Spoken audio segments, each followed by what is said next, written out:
First game of the weekend, though, in the Premier League involves the league leaders. I want to make this a little bit broader as far as the previews and the analysis concerned. Not just what do you think, Liverpool against Palace at Selhurst Park, but more so what we've seen so far and the title contenders, because Liverpool can extend their lead at the top against Palace, who've not been great this season. Eza's yet to get form.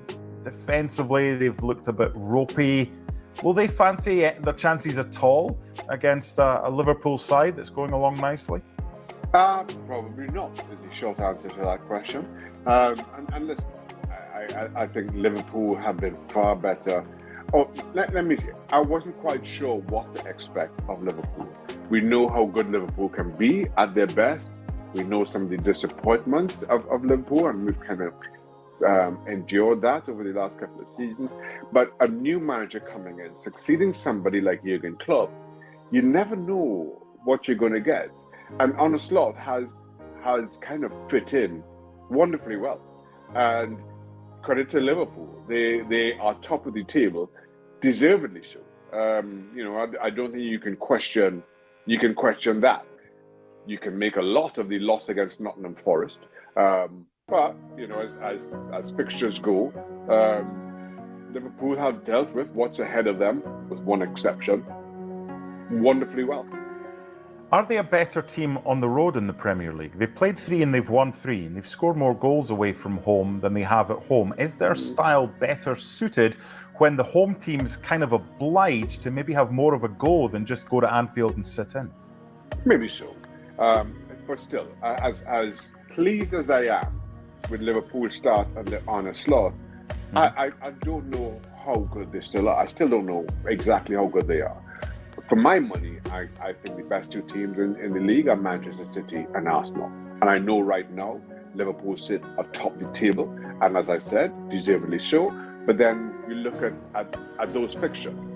As we speak right now, Mark, Liverpool's toughest opponent has been Nottingham Forest at 10. And they're probably only 10th because of those 3 points that Nottingham Forest got against Liverpool. So they've not played anybody in the top half-ish, let's say, of the table. So while, yes, they're ticking along very nicely, they're scoring goals, they're travelling well, it's not been that difficult a test for them so far. That will come, and I think that we'll have a better idea of exactly how good Liverpool are. Saying that, if you're in the position that Liverpool are, if I'm a player in that dressing room, a new manager coming in, you couldn't pick those fixtures any better, where you want those easier games because winning just is such a boost in confidence. You feel that you can buy into what Arne Slot is selling, and that pays huge dividends. Had it been a more difficult start and they lost their first game to Manchester City and their second game to Arsenal, who knows what kind of a conversation we'd be having around the very same Arne Slot. Let's talk about the other 2, the 2 you say that are still your title favourites ahead of Liverpool. They've got identical records. They've both won 4 and they've drawn 2. One of the draws was against each other. Manchester City drew last week at Newcastle and Arsenal drew at home to Brighton. Now, you can have an asterisk beside that. Yeah, they had 10 men, but that was stupidity from Declan Rice. Regardless of what you think on whether or not you think it was a soft one or whatever, he's delayed the restart. Referees are told that that's a second yellow card. So they had to play with 10 men for a chunk of that game, and they drew at home to Brighton. I don't think either have been at their best as yet, but that's not really easy to do at the start of the season. Who's been better so far from what you've seen in the 6 games that they've played, Manchester City or Arsenal? I chose Arsenal to win the title this year before a ball was kicked, and I'm sticking with that right now. Okay. The reason being, I just feel that Arsenal are far harder to beat. I think City will score more goals, but at times, maybe that doesn't quite click. Maybe Erling Haaland, though I will say he's shown no sign of this so far, but maybe he has an off day. Who knows? Who knows what the issue may be?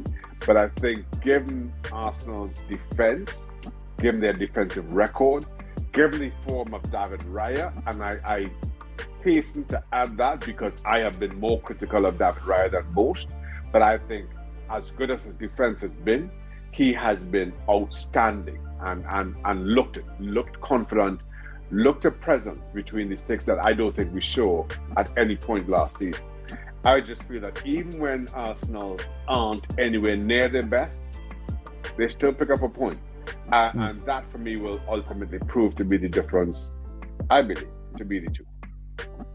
And that's a really good point. I've just been looking, and it's something that I read earlier, and I want to bring it up right now. I think that since the start of last season, Manchester City have only kept 14 clean sheets in the Premier League. Now listen to this, okay? Aston Villa, Luton, Wolves, West Ham, Ipswich, Brentford, and Arsenal.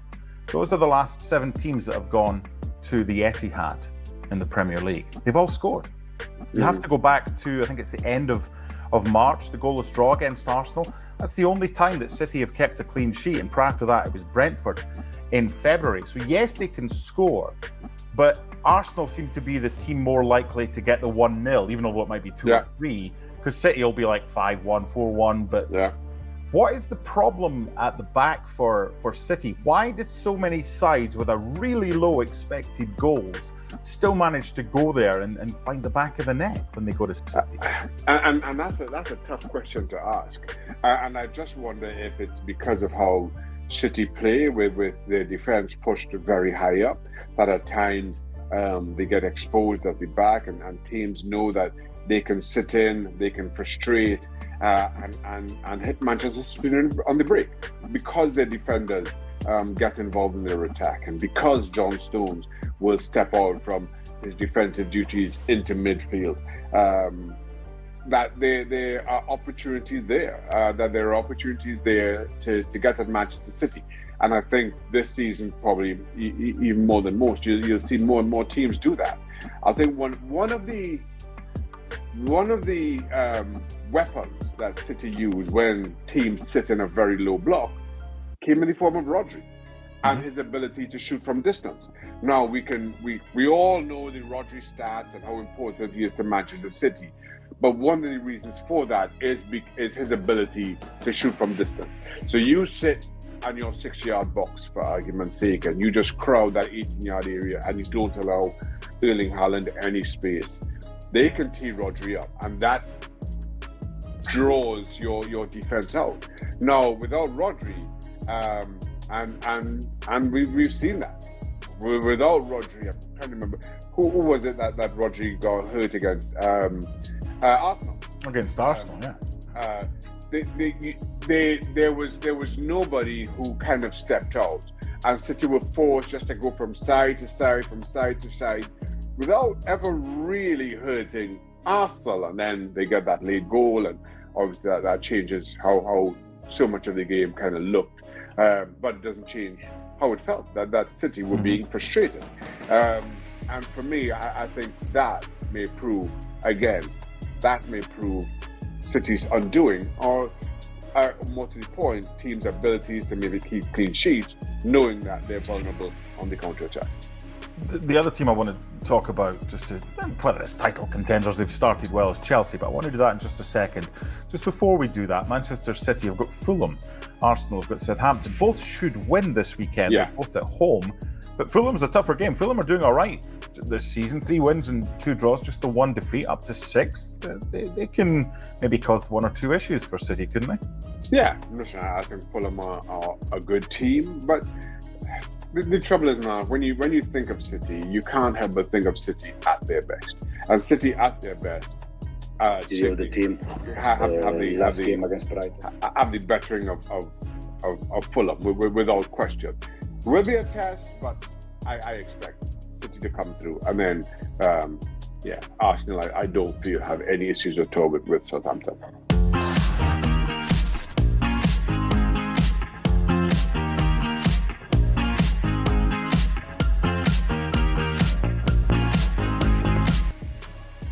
So will the game at Villa Park be Manchester United's last game with Ten Hag in charge? Some are suggesting that it will be. However, of course, yesterday, Harry Maguire with that late injury time equaliser gave him a point, another point in Europe, a game in which, of course, they were 2-0 up, 3-2 down, Bruno off, and Harry Maguire, though, makes it 3-3. Now, this is what Jim Ratcliffe has had to say about Ten Hag's future. He said, I don't want to answer that question. I like Eric. I think he's a very good coach, but at the end of the day, it's not my call. It's the management team that's running Manchester United that have to decide how we best run the team in many different respects.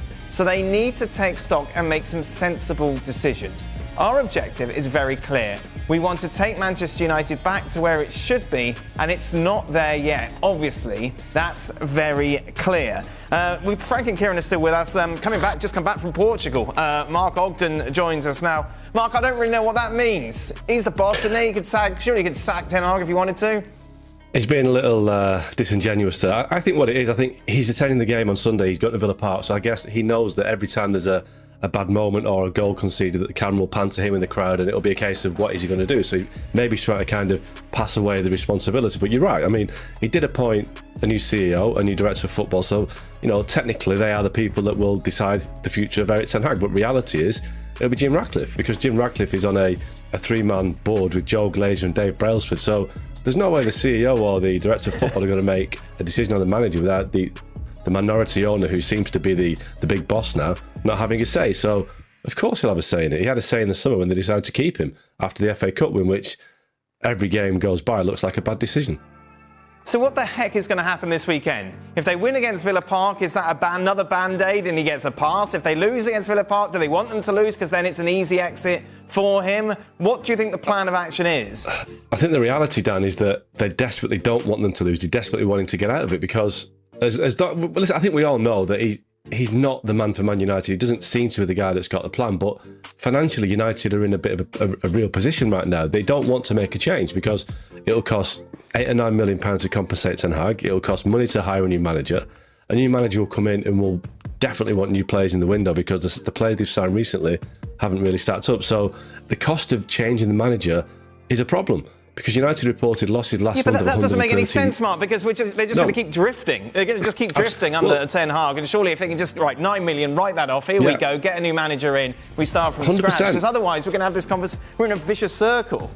100%, but money has become a massive... It's always been a big issue in football, but previously it was about clubs spending money without worrying about the consequences. Now, clubs are paranoid about the consequences. They're paranoid about possible points deductions, possible fines. But you're right, if United don't make the change soon, it's not working, then they're going to miss out on the Champions League. They're already, 13th place, so they're miles off Champions League qualification. So the tipping point comes when United feel that Ten Hag can't get them back in the running for the Champions League, and I think we're getting to that point now. If they lose at Villa at the weekend, it's going to be extremely hard to keep him. If they draw, I think he'll limp on. Wow. Listen, I don't think that's right, but I think that's what will happen, because they're trying to find every reason possible to stick with him for as long as possible to avoid having to risk, breaching PSR rules and being hit by a fine or a points deduction, which, is that the right way to look at it? Maybe not, but that is how a lot of clubs are looking at it these days, the financial implications of making changes and spending money. What a mess, Kieran, eh?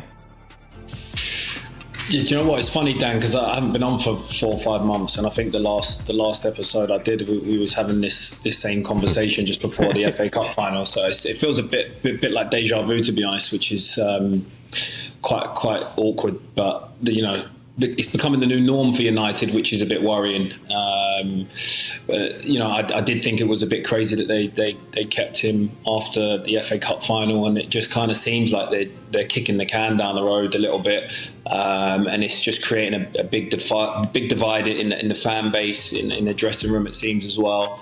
And it's just really hard to get out of these slumps. It's gone on for that long now that it's just become pretty much a big stain in the club. I do think that the Maguire goal just has delayed his exit, and I think a win at Villa Park delays his exit also. I look at the fixture list up until early December. I had a look earlier, and I would have looked at that and thought, that United really should win every game bar one. I think they've got Chelsea, and that's the only real tricky fixture. But the United that I look at now, I just don't know how they get through those. Every fixture just looks, as I look at the fixture, it just looks tricky. Because of the way that United, the state that United are in right now. So I think it's a ticking time bomb. A ticking time bomb, says Kieran Gibbs. So when you take a look at the Premier League table, you can see why. Obviously, Manchester United sitting in the bottom half. As Mark said, their objective at the start of the season would to be finishing top 4. However, they are nowhere near that at the moment. Adrift of their city rivals, adrift of Arsenal as well. And they go on and take an Aston Villa side, who of course have been the complete opposite. They are currently sitting 5th in the table, 2 points off Liverpool at the top.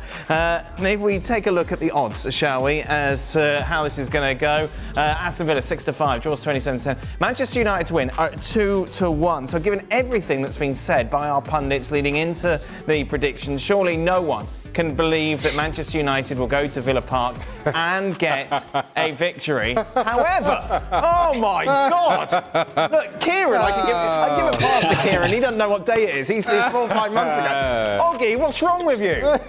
Because I know how this Man United team under Ten Hag works. They just find, come on. Well, listen. Exactly, they beat Man Mark, City in the FA. They beat Man City in the FA Cup final. You thought that happened? Yes. They were hungover. Yes. Well, this is the problem with this Man United team. There's a lot of talent there, but they pick and choose when they play, and they choose not to play more often than not. And Erik ten Hag, for me, is not a good enough manager for Man United, but every now and again, when he's really up against it, they get a result. And it wouldn't surprise me in the slightest if they won 2-1. Equally, I wouldn't be surprised if they lost 4-0, because it could go either way. I've seen the lack of pace in midfield, the lack of pace at the back, the lack of belief up front, but I've been watching Man United a long time, and this is what happened to this Man United team. How many times last season did they get hammered and then get a ridiculous result a couple of weeks later? It's what Man United do under Erik ten Hag, and it continues this, like Kieran said, about just ticking time bomb. It's not really ticking very much, is it? Oggy's just loving life with Ten Hag, isn't he? What do you think? Yeah, I don't know. Oggy's loving it. It's He's like, Friday night. Just keep it going. There's no way we're having Oggy on if United are doing well. We can have a life. Oggy's like, this is too easy. Keep him all, I say. Right, here we go. Here comes Kieran's explanation. Why have you gone for 2-1, Kieran? Honestly, it's exactly the same as Mark's. Exactly the same.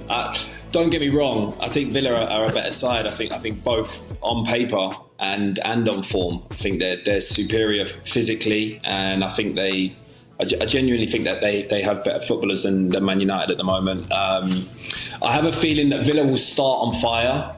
Especially given the result during the week. I think it was, you have to look at it. It was probably a lot of their squad's biggest night of their careers. So, they'll be pumped about that.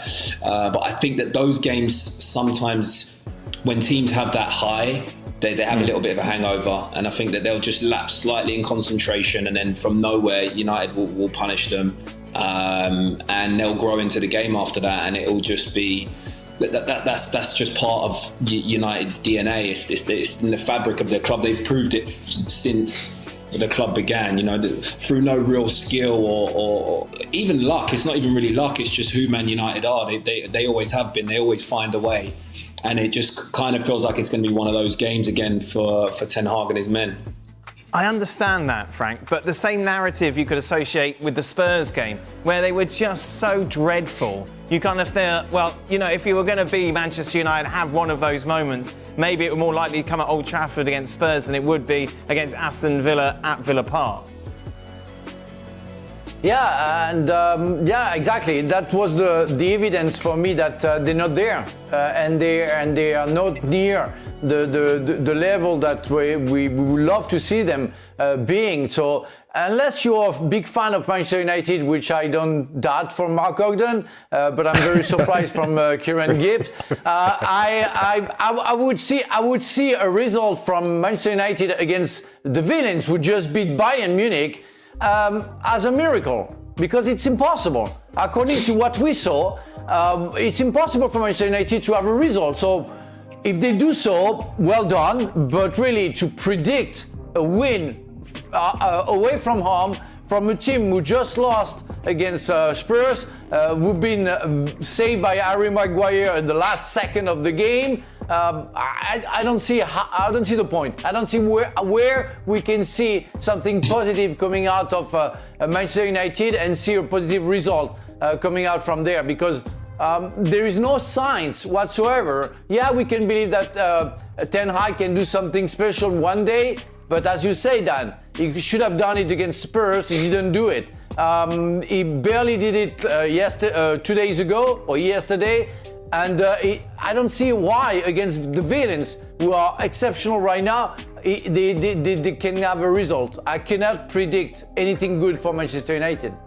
Here's my concern, and I get the point about Aston Villa and the little bit of a hangover after Bayern Munich. As I said yesterday, you saw the same with Newcastle last season when they beat PSG and then drew with West Ham the following weekend. That's from the Villa perspective. Here's my issue with Manchester United. Just when I thought things couldn't get any worse from them, and great on Harry Maguire with that last-minute equaliser down to 10 men, and how you want to sprint that into some kind of a positive. Erik ten Hag goes and does his post-game press conference and says that Marcus Rashford, who'd been had his best 45 minutes for 2 years, was taken off for squad rotation, which is just the worst excuse I have heard.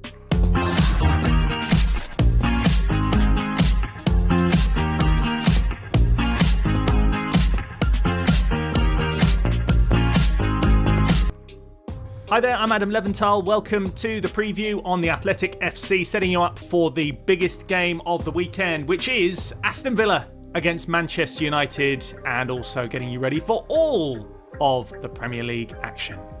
With me this week is Nick Miller. How are you, Nick? I'm very well. How are you? I'm very good. Bit colder. We're heading towards the winter. I like it. It's good. Yeah. Tim Spears is also here. How are you? What's up? Right. Okay. So you're going for a full range of weird welcomes every week, yeah? Yeah, different one every week. Cool. Okay. I'm good with that. Let's concentrate on the football. It is match day 7, as some people call it. It is a 7-3 Saturday-Sunday split. Let's go through the games. Saturday's early game is winless. An 18th place Crystal Palace. They're up against the leaders Liverpool. 8 wins in 9 in all competitions this season for Arne Slot, who's doing a great job having taken over from Jurgen Klopp. That's 12:30 UK, 7:30 Eastern Time. We have 5 3 o'clocks or 10 a.m.s. Arsenal in third against second bottom Southampton, who have just 1 point still. Brentford against rock bottom Wolverhampton Wanderers, Tim. Still just 1 point for them. Second place Manchester City take on Fulham, who are in 6th and very much under the radar, I think. Struggling West Ham against Ipswich, who are unbeaten in their last 4, becoming the draw specialists. 17th place Leicester take on Bournemouth in 11th. The 5:30 this week, or 12:30 Eastern, is Everton. Got their first win last weekend. They're up against Newcastle in 7th. Then on Sunday at 2 o'clock or 9 a.m, it's 4th place Chelsea against very much mid-table Nottingham Forest, which is actually good news for Nottingham Forest. And Aston Villa against Manchester United, before Brighton in 9th against Spurs in 8th at 4:30 or 11:30. Lots to come on this weekend's games. The last one, again, we've got an international break coming up, so enjoy it. So we start with our focus on Aston Villa in 5th, up against Manchester United in 13th. Contrasting fortunes for both of these clubs this week in Europe. Let's start with the home side and reflect on that brilliant win against Bayern Munich with our Villa writer, Jacob Tanswell. I thought Aston Villa were well deserving of the victory. A memorable, gigantic night against Bayern Munich. They had a structured game plan, were concise, well drilled. It was a deviation away from the norm. They did have a lot of possession, but they knew that they would have chances on the counter-attack, that they'd have to sit in a compact shape. Ultimately, it crystallised in Duran's audacious dink finish. I spoke to Morgan Rogers afterwards, and he said Unai Emery held 2 separate meetings on that day alone, plus hours of footage analysing every single player of Bayern Munich in the days before, and one of those players was Manuel Neuer, and Emery identified, as is well known by now, that he likes to come off his line and John Duran, perhaps unconsciously, even without looking up, he knew Neuer would be off his line and decided to attempt the lob. As we know, Unai Emery's preparations are extensive. It's really shown in the big games at Villa Park. The 2 victories inside 4 days last year in December against Man City and then Arsenal, and then this time against Bayern Munich. It was a fantastic, memorable evening, arguably their greatest night since 1982 in that famous European Cup victory against Bayern Munich with the same scoreline. So tactically mature, that magic moment from John Duran as well. Brilliant goalkeeping performance. Nick, what was your take on it? Were you able to enjoy it as a moment, a footballing moment, especially with the history involved? Yeah, I mean, the obvious thing is the goal, but the thing that impressed me is how for the first 15-20 minutes, it really looked like Bayern were suffocating Villa. It looked that they were so dominant. It didn't look like Villa could get out of not even their own half, but even like 40 yards from their own goal.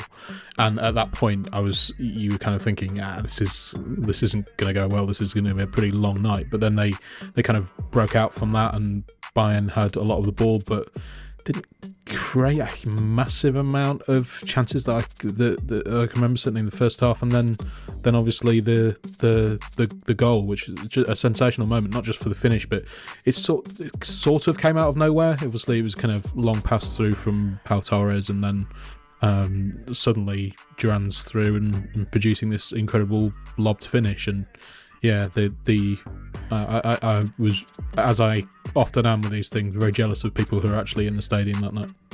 Yeah, it did look like to be a fantastic atmosphere. A lot of people that were there were saying it was the loudest that they'd heard Villa Park for a very, very long time.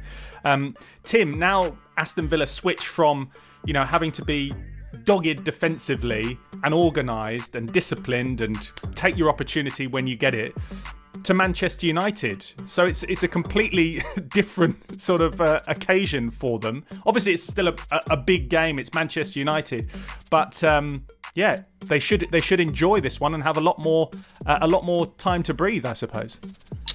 Yeah, potentially. Although United did the double over Villa last year. I remember the 3-2 at Old Trafford when Villa was sort of 2-0 up, but stayed quite open thereafter, and it really sort of suited United on the counter, and then United won 2-1 at Villa in February. So yeah, I think the biggest problem for Villa in this game will be either underestimating United, who are obviously shambolic and 13th in the early table, only 3 points ahead of Ipswich, or I guess the inevitable come down really from one of the greatest nights in the club's modern history. I mean, as Nick is saying, pretty astonishing match to watch. There's always something quite special when a club other than the usual suspects does something special in Europe. We sort of had it a bit with Newcastle last season, or in the past. You go back to Esprit v Barcelona and Fulham in the Europa League, and stuff like that. It's always they, for me anyway, they're sort of they become your second team on the night, because you want them to do well. You want their fans to enjoy something special while it lasts. And yeah, Villa certainly did that on Wednesday. So I guess to refocus after that, all the emotional energy, let alone physical energy, that they exerted will not be easy. But Emery's done that a lot in his career in the past with Sevilla. So now, Nick, obviously Unai Emery knows what he's doing, clearly. But what happens with John Duran if he just keeps on scoring every time he comes on? He scored 6 this season. Does it get to a point where he deserves to start, or is it just modern football, an impact player, you come on, you do your job, it's all part of the offering of Aston Villa? Equally like with Emi Martinez in goal, he did his job, he made the saves when he needed to make them. So what do you do with John Duran?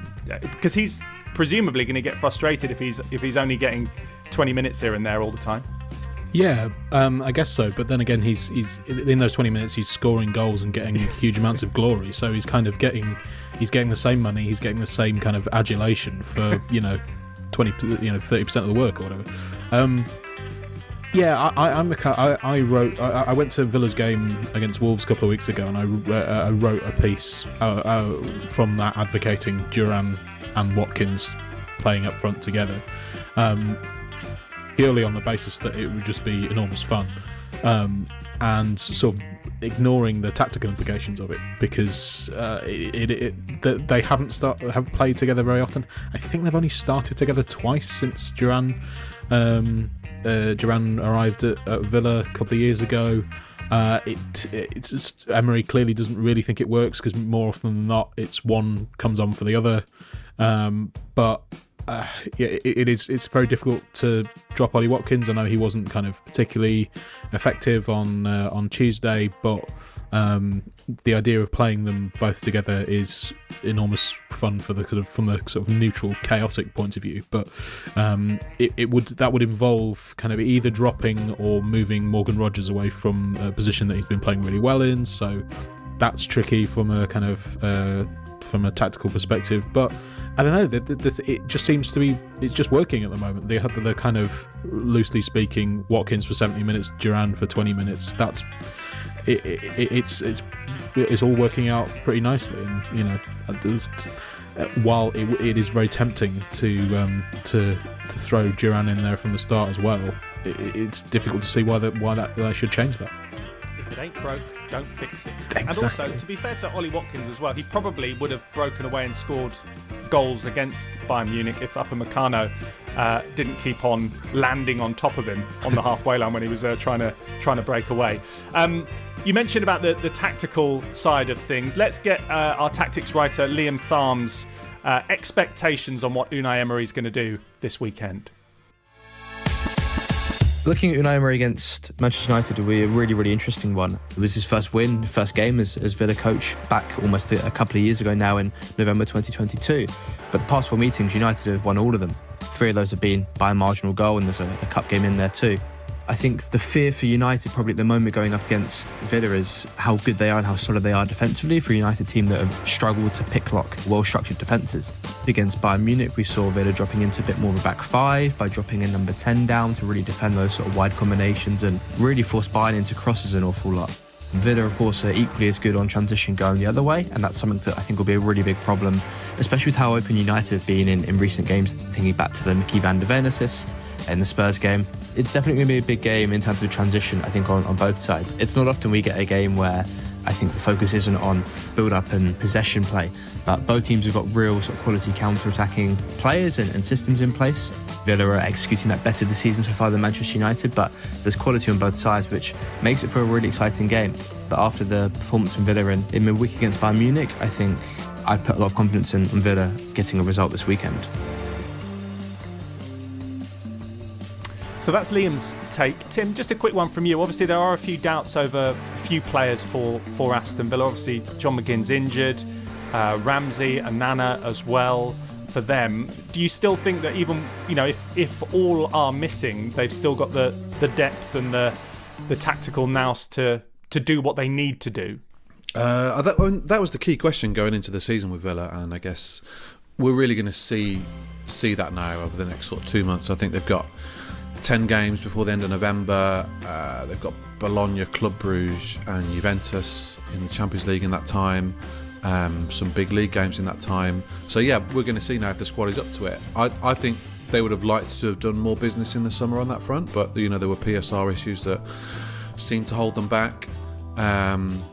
So I guess Emery has done this very successfully during his career with Sevilla, but now we're going to see whether they can cope with 8 extra Champions League games, and what do they prioritise, and can they stay in the mix for the top 4 again. In terms of the squad, obviously Duran is probably the best substitute in the world right now, but the likes of like Barkley and Philogene and Buendia, can they come in and keep to the standards that have been set by others. So we'll see. For this game in particular, the one guy that they do want fit is Morgan Rogers, because the gaps that United offer up in that midfield are absolutely vacuous. So yeah, he's the one I definitely want fit for this one.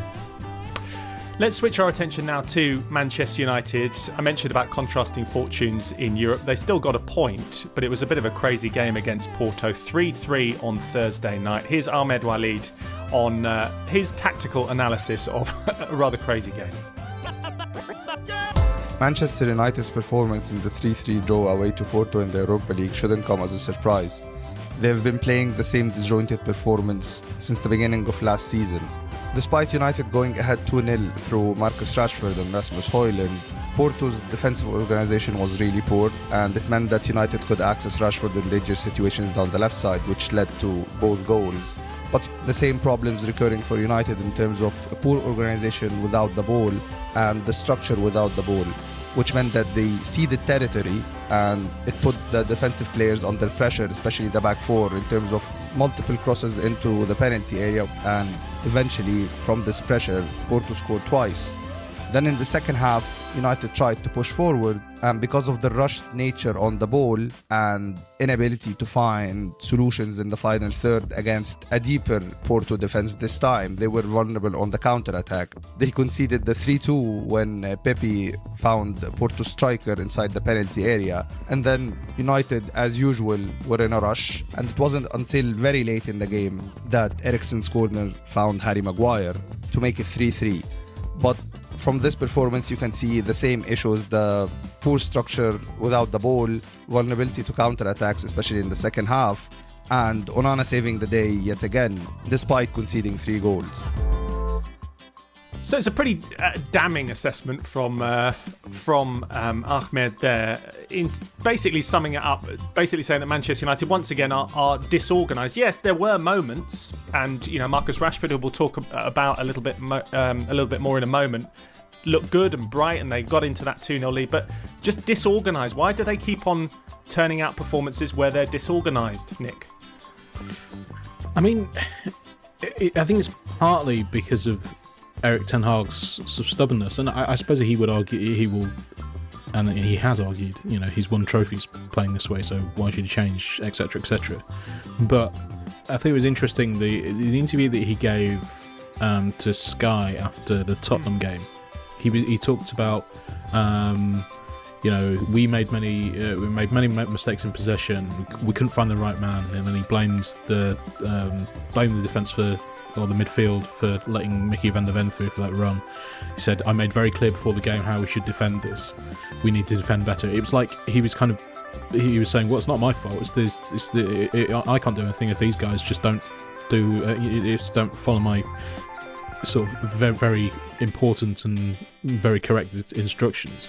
And there didn't seem to be any, and this is a kind of theme with what he says generally, doesn't seem to be any kind of reflection that maybe the instructions aren't right. There was another kind of odd moment where the Sky interviewer sort of made the observation that the same things seem to be happening all the time. You seem to be making the same mistakes most weeks, and Ten Hag either didn't recognise this or just pretended that he didn't know what the guy was talking about, which is a little bit troubling, because it's quite, even I, as a confirmed tactical dunce, could tell you that these are the same things keep happening, the same mistakes keep happening, these kind of enormous gaping holes in midfield that people just kind of stroll through, and you would like to think that if someone like me can see it, then Ten Hag should be able to see it as well and kind of fix things. I would imagine that that John McGinn would be particularly sad that he's not playing in this game, because he would have, against those kind of that wide open midfield, he would have an absolute field day. But yeah, it's just, I don't know, very. It is slightly difficult to have sympathy with Manchester United fans, because of their historical success, and those of us of a particular age will have lived through that success. So world's smallest violin here. But if I was a Manchester United fan, I'd be particularly worried that Ten Hag just doesn't really seem to recognise what the problems are, and therefore is not going to fix them. A word about Harry Maguire and his goal. Obviously, that made it 3-3 in midweek. Tim, do you feel that it's as simple as that goal buying Erik ten Hag more time, or do you feel that this is just gradually heading in one direction? And I wanted to say this because there's been a lot of comments from Manchester United fans about being critical of Manchester United and being overcritical of Erik ten Hag. Everyone's saying it. Everyone's seeing the same thing. As Nick said, I don't think that we're being overly critical of Manchester United. Do you feel that we are? I know that they're not your favourite team, but do you think that we're being overly critical? No, I feel like, I hold back, to be honest. There's worse things I could say every week about this team. They're 13th in the league and they were 8th last year. They spent 600 million under Ten Hag. Winning Europe this season. They've probably got the worst defence in the league. It's pretty bad. There's not got much going for them. And you say, is it inevitable that he's going to get sacked? Who knows?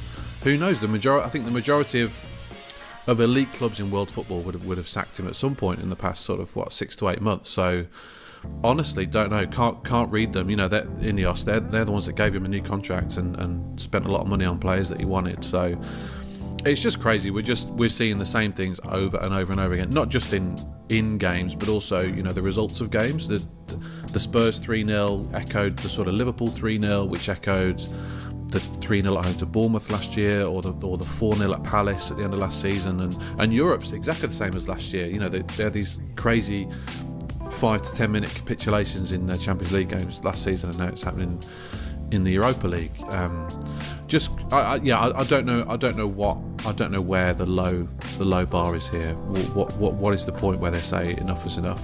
Absolutely not. Relegation zone. Maybe they'd have to be relegated. I honestly don't know. They've kind of backed themselves into this position where they can now that they had the opportunity to make change in the summer, but then now put themselves in a position where they should make a change, but now possibly can't afford it, or it would look very particularly bad for them to pay. I have no idea how much it would cost, but I'm guessing it would be a fair amount of money to get rid of Ten Hag and or most of his staff.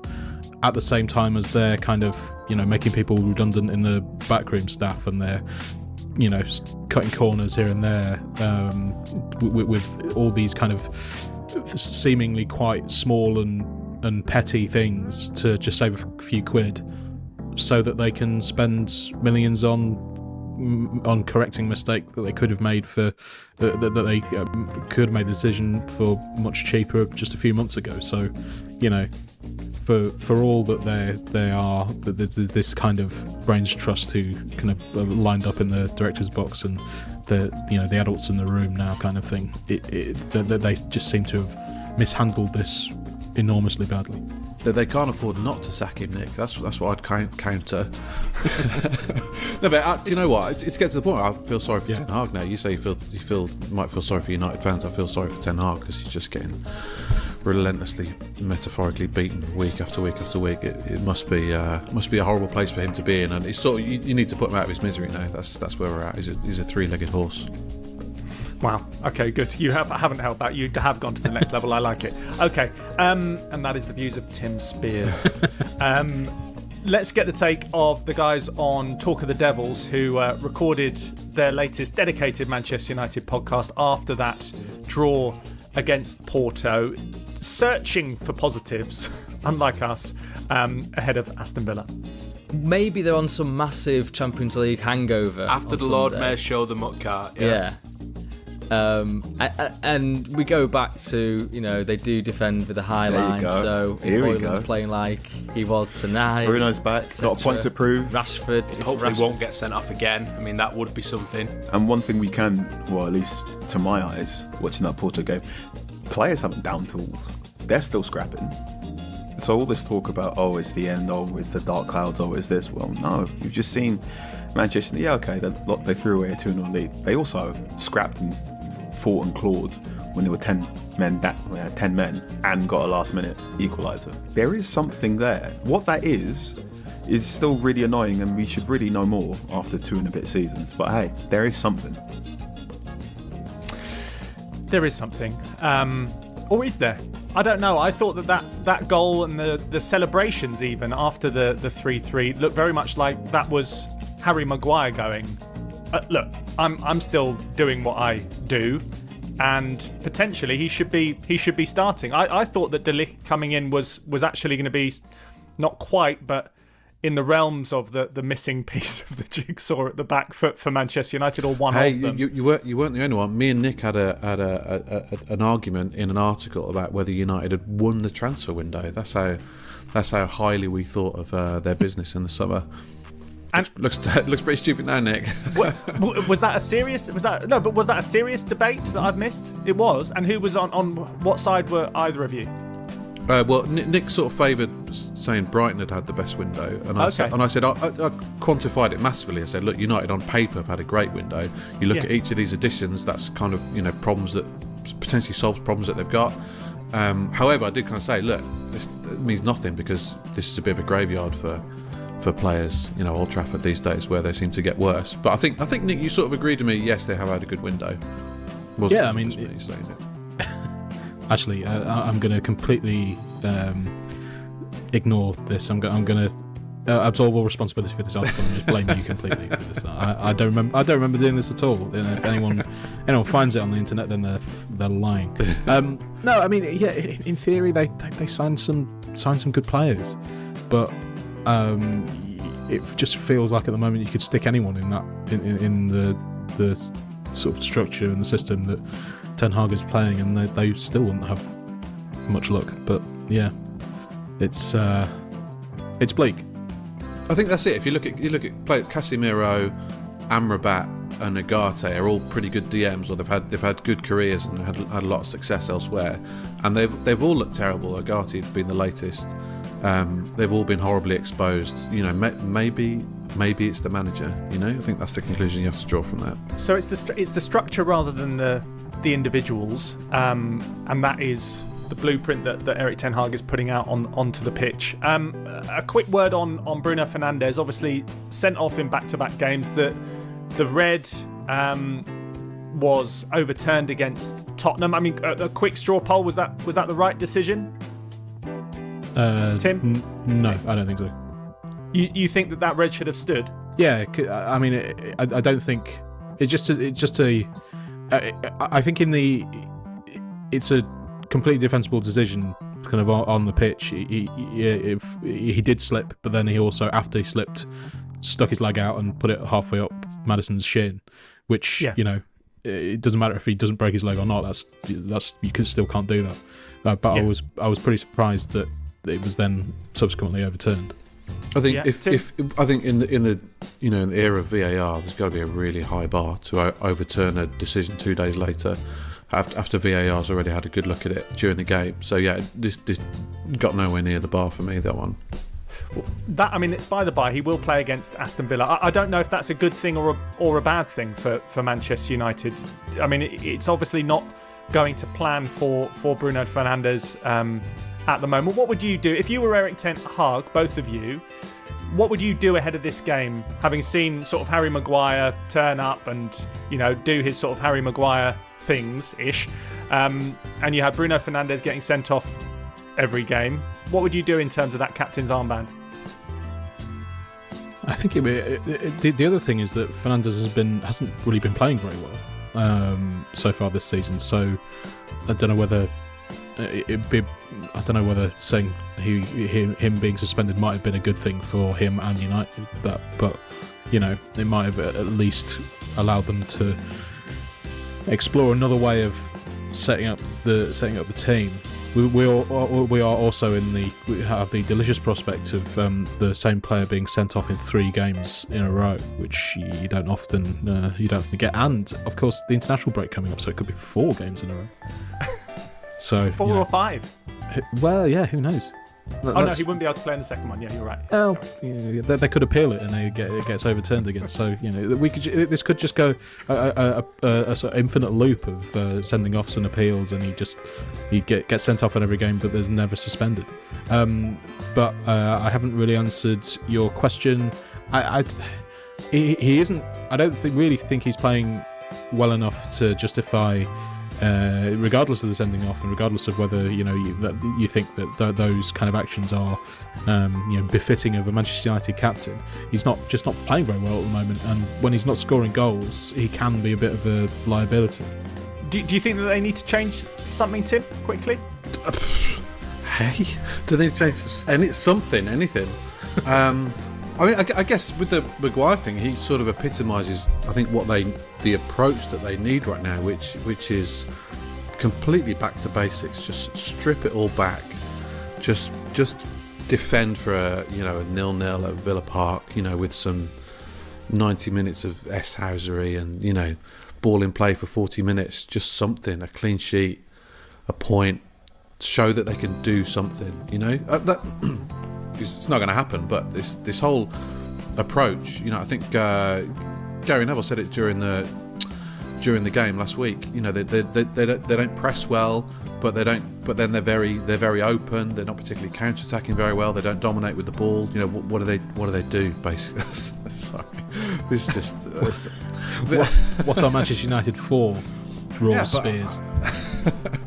I don't know. Like I think some kind of back to basics approach with Maguire as you epitomising that as your captain is what they sort of need right now. But it's not what they're going to do.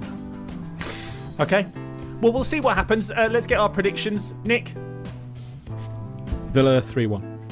3-1. Tim? I think 1-1. Oh. They're going to do their back to basics best at Villa Park. I feel like, post Bayern, it's going to be a really tough one for Villa, and United seem to have something over them from last season. So look, they for all this apocalyptic sort of predictions about United, they do have it in them to get a result somewhere. They beat Barnsley, so they can do something. Excellent. Okay, right, let's focus on some of the other games this weekend. Chelsea against Forest, that's the other 2 o'clock or 10 a.m. Eastern. Nick, now the last time that you were on the podcast was ahead of Liverpool against Nottingham Forest, and you correctly predicted that Callum Hudson-Odoi was going to cause Liverpool problems. Obviously, he scored the winning goal. Set up this game, Chelsea against Forest, and how Forest are going to cause Chelsea problems. Well, kind of in theory, same again. I mean, I after that podcast, when I carefully outlined how the wingers were going to cause Liverpool problems, and then neither of them actually started, I did feel like a bit of a chump. And then, obviously Hudson-Odoi came on, scored a brilliant goal, set up by the other winger, Alanga, and felt slightly better about myself. But I just wonder whether it's slightly difficult to predict how Nuno is going to set up Forest at the moment, because last game Forest lost 1-0 to Fulham. They didn't have Morgan Gibbs-White, which is the kind of I think not. This isn't sort of particularly blaming Nuno, but anyone would kind of slightly panic and think, "Well, oh Christ, what are we going to do here?" Because he's so sort of central to everything that Forest do, and he didn't start with Hudson-Odoi or Alanga, which seemed like quite an odd choice, and it didn't pan out particularly well. So it is slightly difficult to figure out how he's going to do it. I suspect it'll probably be something similar to how they started against Liverpool. The idea being to really pack midfield and try and stop Cole Palmer as much as you possibly can at the moment. And then, if that all goes to plan, then bring on Hudson-Odoi and Alanga later on in the game. Gibbs-White will be back for this one, so that's a headache taken care of. But yeah, I suspect it'll be similar. They will try and just play this very, very similar game to that they did against Liverpool. That went so perfectly. It's slightly optimistic to think that it will go that well again, but I suspect that will be the plan. Having seen how Chelsea played, Tim, against Brighton, and in particular Cole Palmer, it's difficult to imagine that Forest are going to be able to keep them at bay throughout the game, as they did at Anfield. A word about Cole Palmer: 6 goals, 4 assists. Is he the best player in the Premier League at the moment? I disagree with your initial statement, because surely Forest won't come and defend on the halfway line with Lewis Dunk sort of running at 0.5 speed, and Fernandez just chipping those passes like he's chipping a golf ball over the bright defensive place to run onto. It was insane. But Palmer, I mean, probably the form player in the Premier League right now. It's just ridiculous. Like, it wasn't even just the goals last week. I think he also hit the post. He had an offside goal, missed a 1-on-1. Could have scored 7. And he also played 2 absolutely outrageous passes, like the first time lob scoop pass to Jackson. Unbelievable. Yeah, crazy. I just, he's a revelation. He's just so incredibly unassuming, not phased whatsoever, unaffected by his own brilliance, was how I saw it put on Twitter this week, which I think sums it up pretty nicely. And I think he was asked afterwards, has he been practicing free kicks after his literally perfect 30-yard free kick? He was like, nah. It's like, I've done a bit of messing around, but I wouldn't say practicing. Sort of running out of superlatives for him, really. There's a lot of comparisons. There's an eagerness to compare him to someone we've seen in the Premier League era before. I saw comparisons with Bergkamp last week and Ozil, Van Persie. I'm not sure we've seen anyone like him, really. He's a pretty unique player and just seems to be on a different level to all of his teammates. The decision to let him go by Pep for £40 million a year ago is just increasingly bizarre. The extraordinary thing about him is he was brilliant last season. Chelsea's best, not just Chelsea's best player, but Chelsea's only decent player for most of the season. And now he seems to have got even better this season, and in a different position. I mean, it's not like moving 15 yards in field is the most enormously. It's not like we're asking a right back to play up front, but that kind of move has flummoxed more high-profile players than him before, and he just keeps doing new things brilliantly. Like as you said, the free kick. I didn't know he could do that. I wonder whether he knew he could do that, but he just kind of lolloped up and casually pinged one into the top corner from 25 yards out, and just extraordinary. A word about Brighton against Spurs, Tim. Obviously, mentioned Brighton up against Chelsea last week, and it was a little bit, self-sabotage at times for Brighton at Stamford Bridge. And now they go up against Spurs. Spurs had a good win away from home on Thursday in Hungary, beat Ferencváros 2-1. They've got Brennan Johnson in fine form. Dominic Solanke's now scoring goals. Brighton are conceding a lot of goals, which is in contrast to an impressive start to the season. It seems as if Fabian Hürzeler is just sort of getting to grips a little bit more with the Premier League. Presumably, this is just going to be a high-scoring game, and it's going to be interesting to see who can. 2 high lines. It's going to be quite interesting. It's going to be quite tight. Yeah, definitely. One of the standout games of the weekend, for sure. Spurs are the last team you want to play right now. I think they've won 5 in a row in all comps. Brennan Johnson scored in each of those games, which is remarkable, really, seeing as where he was before that. I would absolutely not advocate abusing people on social media, but it's been this weird instigator for this remarkable run of form where he was, so affronted rightly by the sticker that he was getting, and he's channeled that rage into goals, into football goals, and I thought he spoke really well about that. Actually, yeah, he did. The fact that he's listening to people that he cares about, the support network that he's got around him that he loves, and his dad was in the crowd. I don't think he was in the last game, but the game before, just smiling from ear to ear. Former player himself. So yeah, he seems to be in a good place. It's a good thing to see, isn't it? Yeah, it really is. And he had a tough transition last year. Obviously, going to a massive club, and I think he probably played more than Ange Postecoglou would have wanted him to last year. But Spurs, of course, had some horrific injury problems, which meant that Johnson was sort of starting every week. I remember he started like 20 games in a row at one point, and you could see he wasn't struggling, but he wasn't standing out either. And also that transition from playing in a sort of a counter-attacking team at Forest to more of a high possession, dominating the opposition final third kind of team. So he's had having to make a lot more decisions during the game, and I think he maybe struggled with that last year. But his decision making and his composure's really come on now, and he's becoming a bit of a sort of almost a complete wide forward. So this should be a really high scoring one. It was 4-2 to Brighton at home last year and 2-1 to Spurs at home last year. So expecting more of the same. Everton take on Newcastle. Happy that they've got their first win of the season, that comeback victory against Crystal Palace last weekend.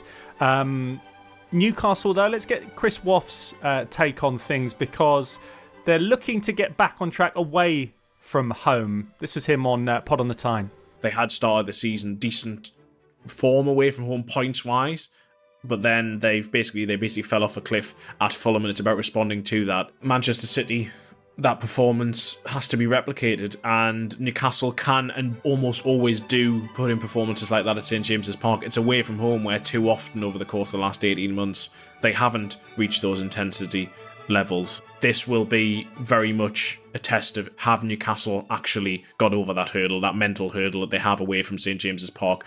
Can they put in that intensity when they don't have the St James's Park crowd behind them?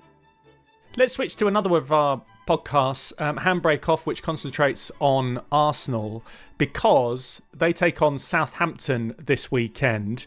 And Art de Roche has been speaking about the tactical approach of Russell Martin and how it might pan out if he does the same at the Emirates. Yeah, if you leave it that expansive, I think it's a recipe for disaster. I'm not sure if he will change things, because, as you mentioned, he has been very intent on playing that way. So it'll be interesting to see, because I think if they try to play out and be expansive, especially with the way that Arsenal press teams, I think they could be in for a very long afternoon. You do fear for Southampton going to the Emirates, don't you, Nick?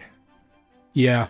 I mean, it's Russell Martin gave an interview in, I think it was the Telegraph at the start of the season, or before the start of the season, where he basically made the point, well, it's this style of play has kind of worked for me so far, so it would be a bit stupid to change from here. And there is a sort of line of logic to this, but I know the Burnley comparison has been brought up a lot, but they are doing the similar thing in as much as they are trying to use the same approach, using only slightly better players against much higher standard opposition, and that's, it just isn't going to work. Or if it does work, then it will probably work, too late in the season. If they do manage to kind of improve playing this way, then by the time it kind of clicks and it starts working again, then it might already be too late. They might be too far adrift and they're going down. I think if I was a Southampton fan, I'd be pretty annoyed that they keep on playing this way when it's not working, and for seemingly no other reason to sort of satisfy Russell Martin's muse. I mean, it's not even. I think we were talking just before we started recording. It's not even particularly exciting football to watch. It's not sort of, this isn't like, I don't know, Jurgen Klopp Liverpool kind of really exciting, thrilling football. It's just, and it's predictable and it's easy to counter. I saw them against Forest, sort of thing. I think it was third or fourth game of the season. Forest are not a side that kind of press particularly aggressively, and they still, forced these stupid mistakes 3 or 4 times during that game. Then the next game against Brentford, they forced stupid mistakes 3 or 4 times. So it's not even as if teams have to try particularly hard. If you're a struggling team down at the bottom of the league, you kind of accept that you're going to lose quite a few games, but the least you want to do is make it hard for the opposition, and Southampton haven't really done that very much so far this season. Yeah, and when you contrast it to the sort of the savviness of another newly promoted side in Ipswich, and they're not going great guns, but you compare their results, picking up draws against Aston Villa, against Southampton, who they probably should have beaten, having said what we said, Brighton, and also Fulham, having had Manchester City and Liverpool in their opening 2 games. You've got to pick up points from somewhere. You've got to go back to basics, like Tim was saying with Manchester United. So, yeah, you hope that Southampton can sort of maybe evolve a little bit, maybe use this international break with Russell Martin. You don't want to see a manager getting sacked or anything like that, and maybe come up with a different plan that's going to see them pick up some points, because at the moment it's not looking good for them. Just a quick word on Fulham. I mentioned there, didn't I? They're up against Manchester City, and I like what Marco Silva's doing at the moment, Tim. They're sitting 6th they seem to be steadily improving. They've made some good acquisitions as well. Could you see them doing one at the Etihad? Could they do one? Good question. It's not really a good question, was it? Could they turn up a shock at the Etihad? Turn up a shock. Good question. Yeah, I like what Fulham have done for a few years, to be honest. I mean, they've always played good football, you know, with Andres Pereira and Will.i.am and others. But I guess, you know, a couple of issues they've always had. One has been they've tended to have a weak defence, but they've brought in Joachim Andersen this summer, who's already made a big difference. And then the other thing with Fulham is the squad's always been slightly weaker. You know, the bench hasn't been great, but I looked at their bench last weekend for their easy win at Forest, and they had sort of Harry Wilson, Reece Nelson, Tom Kearney, Sander Berg, Rodrigo Muniz. You know, these are all sort of proven players at this level who can come on and make a difference from the bench. So he's sort of installed the Wolves old boys, Traore and Jimenez, and rediscovered their form, which has been lacking for a couple of years at least. So yeah, it might be a step too far this weekend, but yeah, they look pretty good for sort of top half finish this season. Tim, thanks for your time today. Thanks, Adam. Thank you for saying something rather than just putting 2 thumbs up. Works on YouTube, but not so on an audio platform. And Nick, thank you very much to you. You can do both if you wish. Thanks, Adam. Brilliant. That's the way to do it. Thank you very much, everyone, for listening, watching on YouTube. Keep your comments coming in. We do read them all, so do keep them coming in, ladies and gents. We'll be back on Monday. Enjoy your weekend. If you want to watch more episodes of the show, please subscribe to the channel. We'll be joined by the likes of David Ornstein, Matt Slater, Adam Crafton, Carl Anker, and plenty more through the season. If you'd like to listen to the episodes in full in audio form, search The Athletic FC wherever you get your podcasts from. Right, let's talk Cole Palmer. That's what I want to do first of all. Does Maresca deserve credit here, Cesc, for moving him into the 10 role? Well, I think it's his best position. I mean, you know, when you have talented players like that, straight away you want them as much in the middle as possible to make things happen, to create space for themselves, you know, to let the team play. But yes, I'm sure that, you know, he's got his own style. He's got the team flowing, you know, but especially last year, because this year we can say that things are starting to get better and better and it's maybe easier. But last year there was such a difficult moment for Chelsea. Nobody really realized. Every now and then, or Saturday after Saturday, we'd see, okay, 1 assist from Palmer, but they lost. 1 goal from Palmer, but they lost. So that nobody really, you know, got it all together that he was doing really, really well. And sometimes even feeling it like it was a one-man team. But if Chelsea is in Europe this year, I believe that a big percentage is because Cole Palmer's performance last season, he was outstanding. And I'm happy because these talented players, you know, nowadays, they are a little bit unprotected. They are a little bit getting away from our game. They don't have the same spaces as before. They don't have the same type of confidence from coaches, you know, to let them be themselves, to create the spaces for themselves and make things happen the way they feel. And we are seeing this, you know, from Palmer. And I think this is really important, not only for Chelsea, but for football in general and the Premier League and England national team. I found the whole debate over the weekend and following on from there, Nadem, about who he reminds people of really interesting, because nobody seems to quite be able to put their finger on it. And I've heard everything from Theo Walcott saying he's a bit Bergkamp-esque to a quote from Maurizio Pochettino in 2023 likening him to Angel Di Maria. When he left Man City, I think myself and probably thousands of other City fans were thinking, wow, the fee, that's a good fee for him. You know, for somebody that's not really going to be playing, so fair enough. But murmurs within the club were that this guy is actually incredibly talented, but the work that he's done since he's arrived at Chelsea has been remarkable. And from early in the season when he first went, where he's like taking penalties, like how's he taking penalties over like Raheem Sterling? How's he taking penalties over this guy, that guy? But then as he's progressed, you see what type of player he is. He's somebody that is desperate to find space. So he kind of plays like a 10. But then when he comes as a sort of wide, as a forward, He drifts inside, finds pockets. And what I like about him is probably, and I'm sure there's some stat for it potentially, but he looks for the forward pass first. He looks for a shot first. He's looking to have an attacking output whenever he can. And those players are, they're few and far between, because at times there's an element of control that some teams want to see. And if he makes a mistake, he's not concerned, but the quality he has. And best of all, with all due respect to him, I feel like football is his main thing in his life.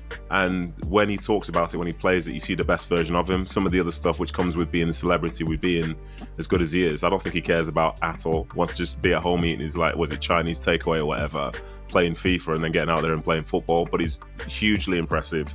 I didn't see it coming. The stuff that he's done is remarkable. And he is definitely in the debate for one of the best players in the Premier League right now, which is not something I was expecting to say at any point in his career, let alone a year and a half after leaving Man City. Is there such a thing in modern football that you can build a team around a player still, Cesc? And if so, would you? I think so, yes, 100%. When someone is that special, when someone makes you see and feel that whatever happens in the team, he's a game changer, I believe so. We've seen it throughout the years with different type of players. And I think it's fair to say it could be the right thing to do, even if as coaches, sometimes we kind of hate, saying things like this because we want to protect the team and we want to protect the collective. But when you have someone that good, someone with such an impact on the pitch, I think the team themselves, they see that and they want Palmer to get on the ball as much as possible, because you can see 100% Nathan says he plays forward, and it is true. He makes things happen, but in a way that he makes it look so easy, which is the impressive thing in a league where he's so competitive, so physical, so fast. And when he has the ball, it feels like everything is slow. Everything becomes very, very clear in his eyes, because he sees he's always with this body position that he's able to play any pass in any angle on the pitch. And yes, going back to your question, I think it's still possible when a player is that special to create a team around him. So I'm not sure if this is common knowledge as such, but when he was coming through City's academy, he was a good player, but he wasn't the best player. And it came to a point where, I believe just before he came in for under 16s or 17s or whatever that first stage is of coming in full time, that they were potentially going to let him go. And I think looking at sort of data, just the way he was as a person, they were looking to let him go. But apparently one of the reasons he stayed is Jason Wilcox, who was the academy director at Man City at the time, stuck his neck out and said, no, I think there's something here with this player. And now we get to see what type of player that he is. I think he came through a very good sort of City academy side. It's the side that won the Youth Cup in 2020. But I think it just shows sometimes, to be able to see something and be able to have the courage to sort of stick with it. Like Cole Palmer could have been lost in a system. He could have been playing something else, could have been doing something somewhere else. But now we see him, as I say, as one of the best players in the Premier League. And it is, as I say, a lot of it, you could argue, is down to Jason Wilcox when he was at City at that time. But also, one other thing with that, Cesc, and we've touched on this before, and I was talking to Barry Murphy on Monday night on 5 Live on the Monday Night Club, who was in charge of City's development squad for the last 3 years. He's also a head coach and manager in his own right. And he highlighted the importance of luck in all of this as well. And he actually spoke about Rico Lewis in this situation, whereby Rico Lewis was trained with the first team because Kyle Walker might have been missing. Kyle Walker couldn't go on the US tour to America, couldn't go on the pre-season tour to the USA. They took Rico Lewis, he impressed Guardiola, and all of a sudden he's more integrated and there's a bit more of a vacancy. So when you are breaking through as a youngster, one of the things you need is a vacancy ahead of you, don't you? 100%. I mean, I think all the players in the world, or at least 99% of them, we can all say that there was one point in this certain moment that we were a bit lucky. My luck, for example, was to find Arsene Wenger in my life at such a young age. And otherwise I would have been at the Barcelona Academy, with thousands of kids that were maybe better than me, and probably I would have never got the opportunity. So we all get this chance that either you take it or you don't. And it's just impressive, you know, because we all have our own story. And I'm sure, you know, Palmer in this case, I remember him when I did the Champions League final 2 years ago. He was just doing keepy-uppies with Foden because they were on the bench, they were warming up, and the way they were doing things, technically I was like, oh my God, I forgot that this even exists, this type of player, so talented, you know, they couldn't let the ball go off on the floor. So I think it's just great to see, you know, players like this making such an impact at such a young age, and also a surprise. Maybe it's difficult also for Pep, you know, to identify this type of talents when you have so much talent already in the first team, and you see week in, week out the best players in the world. Then him coming to Chelsea in a very difficult moment when nobody really is making an impact, or there is maybe not so much talent at the time, him coming there and just doing a couple of things that are different than the rest, you know, made it so obvious that he was a very good player, and everyone started to go and looking out for him. He got the confidence, he started playing, he got better and better, and maybe this kind of click, you know, made him even better than what he was supposed to be. But yeah, I believe in luck, but I also believe in determination and hard work, and making this luck that you get the chance, you know, good for taking your opportunity.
Hello, welcome to Wednesday's ESPN FC Live. My name is Mark Donaldson, alongside the former Liverpool defender Stevie Nicol. Today we're talking Champions League, and we will continue to talk about Manchester United and what next for Erik ten Hag. But before we look back at yesterday's action in the Champions League, Man City winning, Arsenal winning, Celtic getting thumped.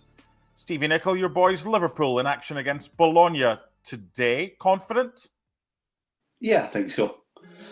You know, it's definitely a different Bologna from last season. They've lost the manager, they've lost two or three of the best players. So this is not the same Bologna of last year. And I fully expect Liverpool to carry on winning. Yes, they lost at home to Forest. I think that was just a bit of a blip. Not exactly fantastic against Wolves, but they won the game, and that's what it's all about. So I'm pretty confident. I'm really not worried about what's going to happen in this game. It should be, and I expect it to be, a comfortable victory. If we're looking for Champions League favourites, right? Manchester City, Real Madrid, can we throw Arsenal and Liverpool in there as well? No. Not favourites.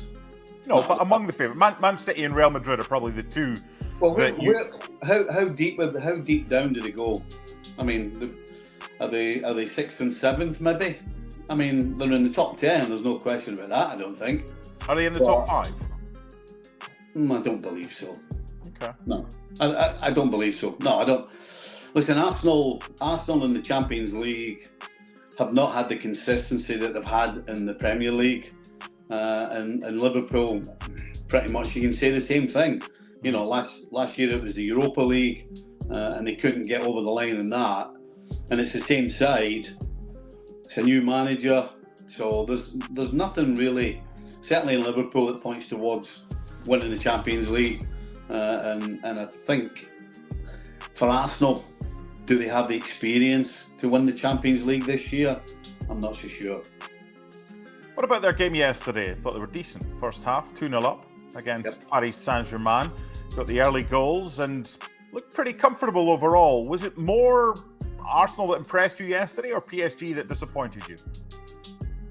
No, I think you've got to look at Arsenal and say this is the type of performance that we've been looking for from Arsenal in Europe. You know, they've been, performance-wise, I think they've been really inconsistent in Europe, whether it's home or away. And I thought at 2-0, although PSG were trying to get back in the second half, I didn't feel as though Arsenal were going to lose it. I certainly didn't think they were going to do what they did at the weekend against Leicester.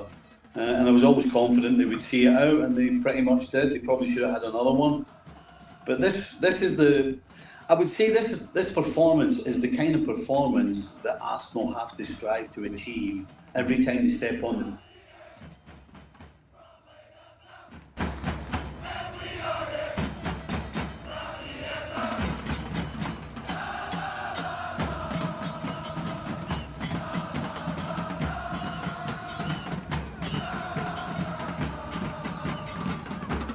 How about Chelsea?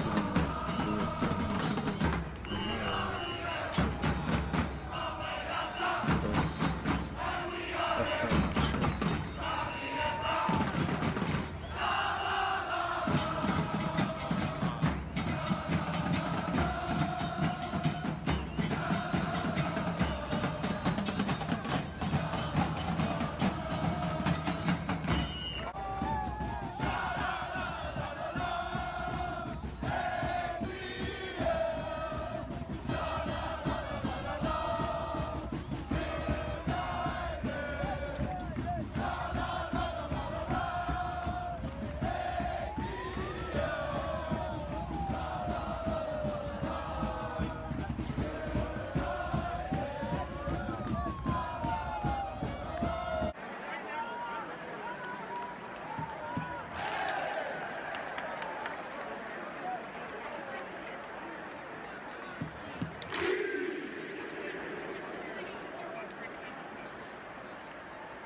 With here as Steve Hunter.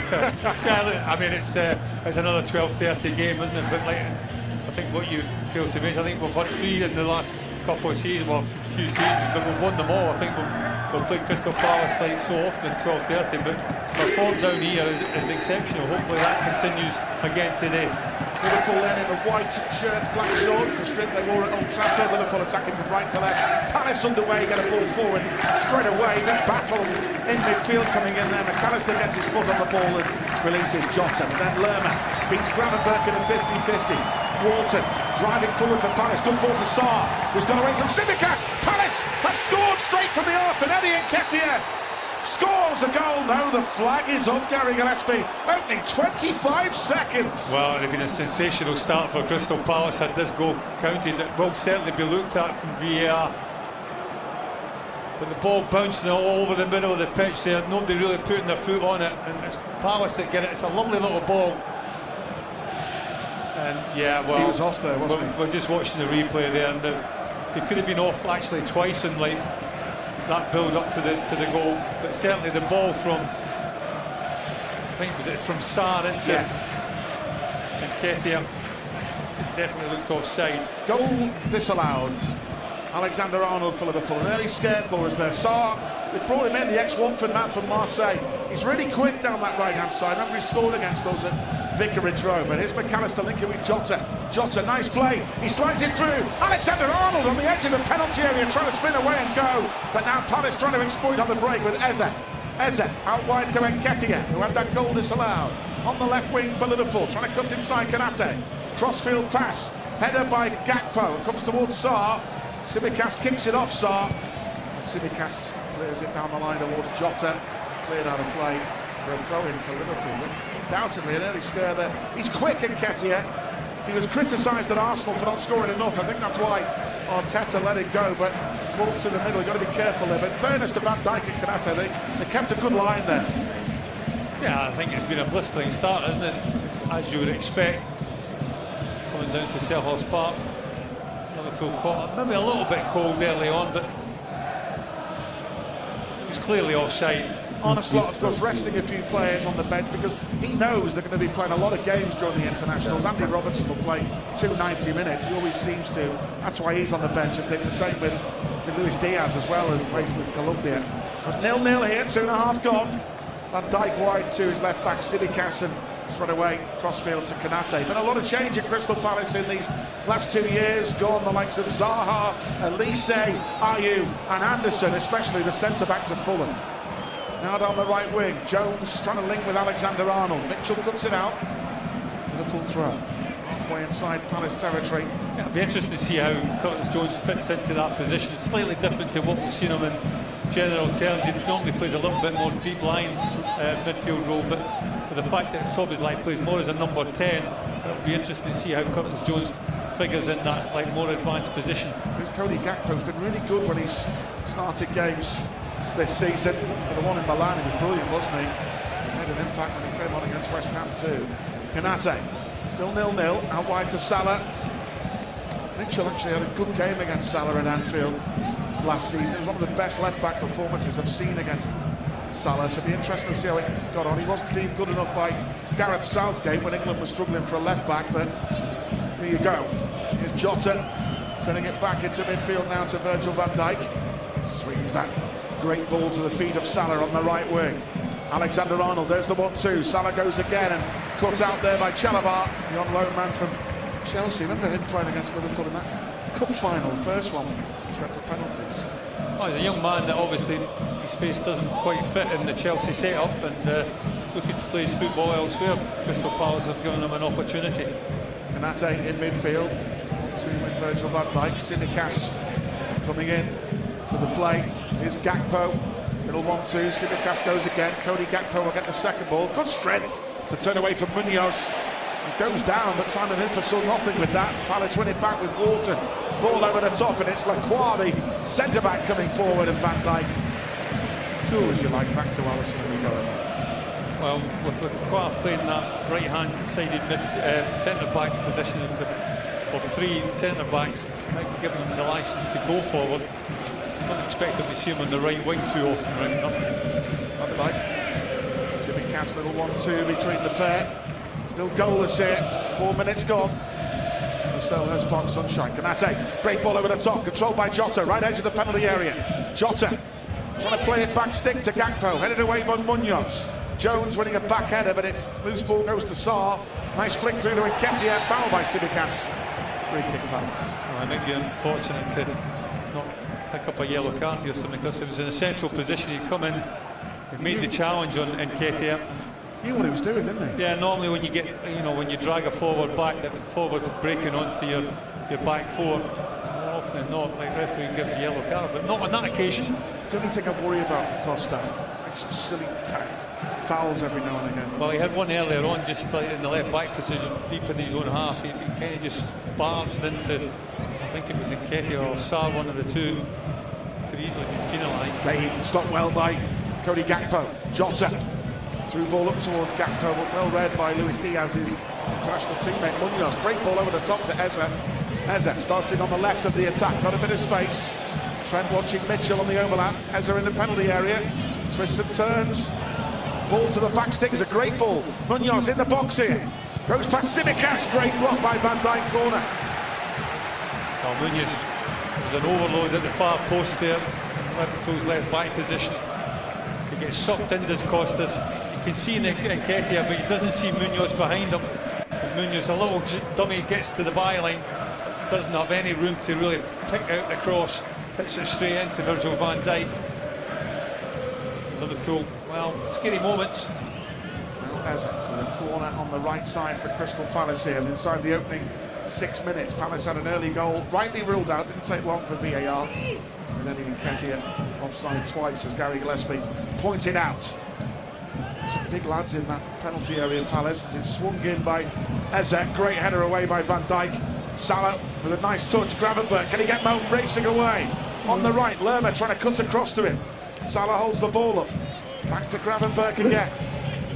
Right back position at the moment, in midfield to Jones. Square towards Konate. Good ball into space now. Alexander-Arnold. What the heck?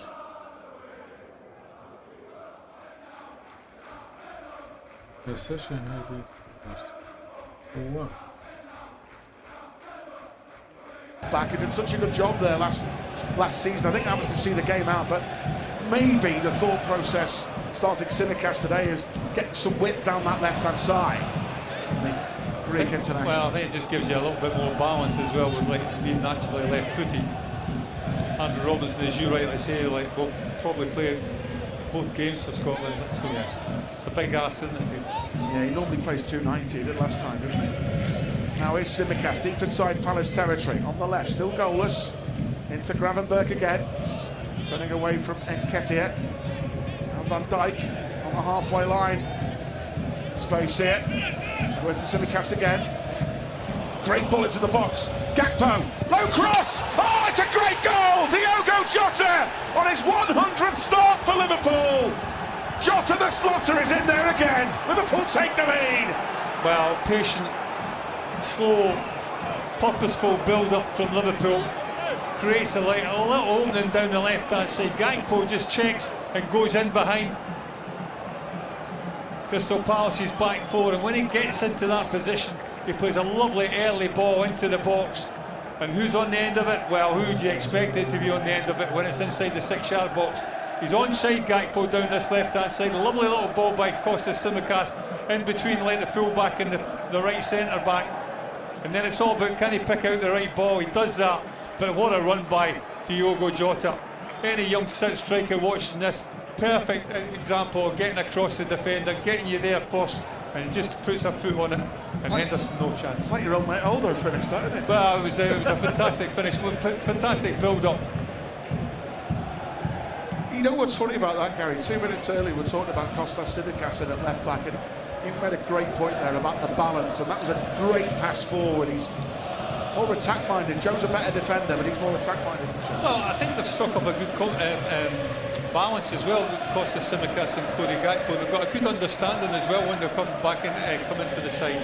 And you can see it on that occasion. It would have been so easy for Cody Gakpo just to come short and receive the ball from Tsimikas, but he didn't.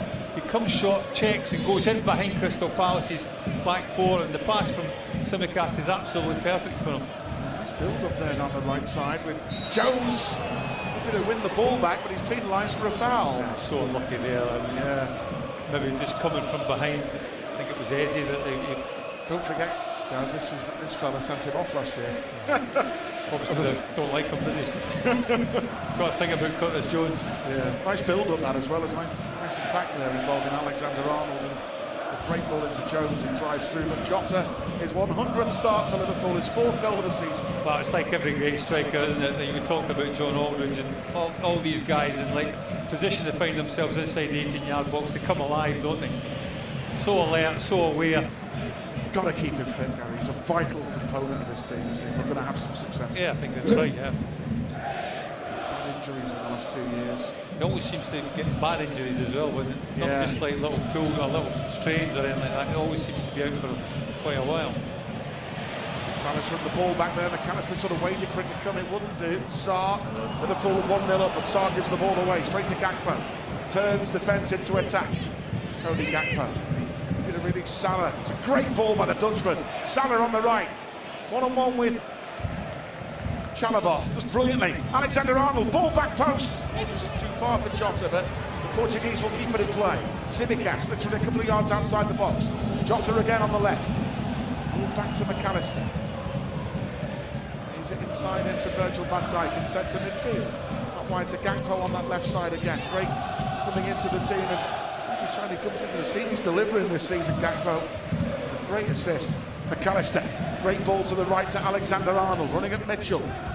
Pings a great ball in the box, and Gay has to head it behind for a corner. Well, ball into the box from Trent Alexander-Arnold. It was on the volley. He kind of miscontrolled the pass from Alexis McAllister, hence the reason why he had to hit it on the volley. It wasn't really aimed at anybody, it was just a ball into a danger area.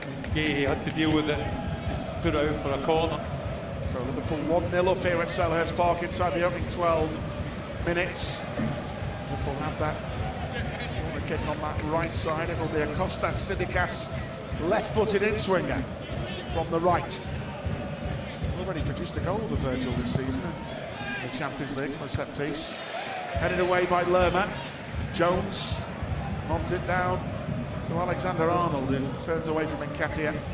Alisson, that bright yellow goalkeeping strip, way outside of his penalty area. Back to Alexander-Arnold, left back at the moment. Kostas coming back across, having taken the corner. McAllister, Tsimikas. Trent now in centre midfield. No one closing him down. Brings it back to Konate. So Bruno's left to Van Dijk.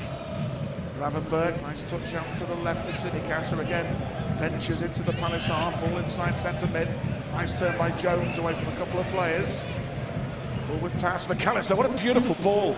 Alexander-Arnold just outside the area. In the box is Mo Salah now. McAllister near post. Oh, somehow Palace survived, and there's a Jones foul on the edge of the box. Oh, how didn't that go in? Well, again, it's really patient build-up from Liverpool, knocking the ball about in central positions and then playing it wide. Mohamed Salah just cuts the ball again, similar to what we saw down the left-hand side, but on this occasion it's Mohamed Salah. Good goalkeeping that, Henderson. Alexis McAllister is first on to it, but I think he decides to leave it. I think he actually thought that there was somebody behind him. If he got a touch there, it's a goal, isn't it? If he gets a touch, because he's actually ahead of Henderson inside the 6-yard box with the pass from Mohamed Salah. Liverpool playing well here for the goal. Van Dijk, second time, gets away from Nketiah. Gravenberg takes a touch in centre midfield.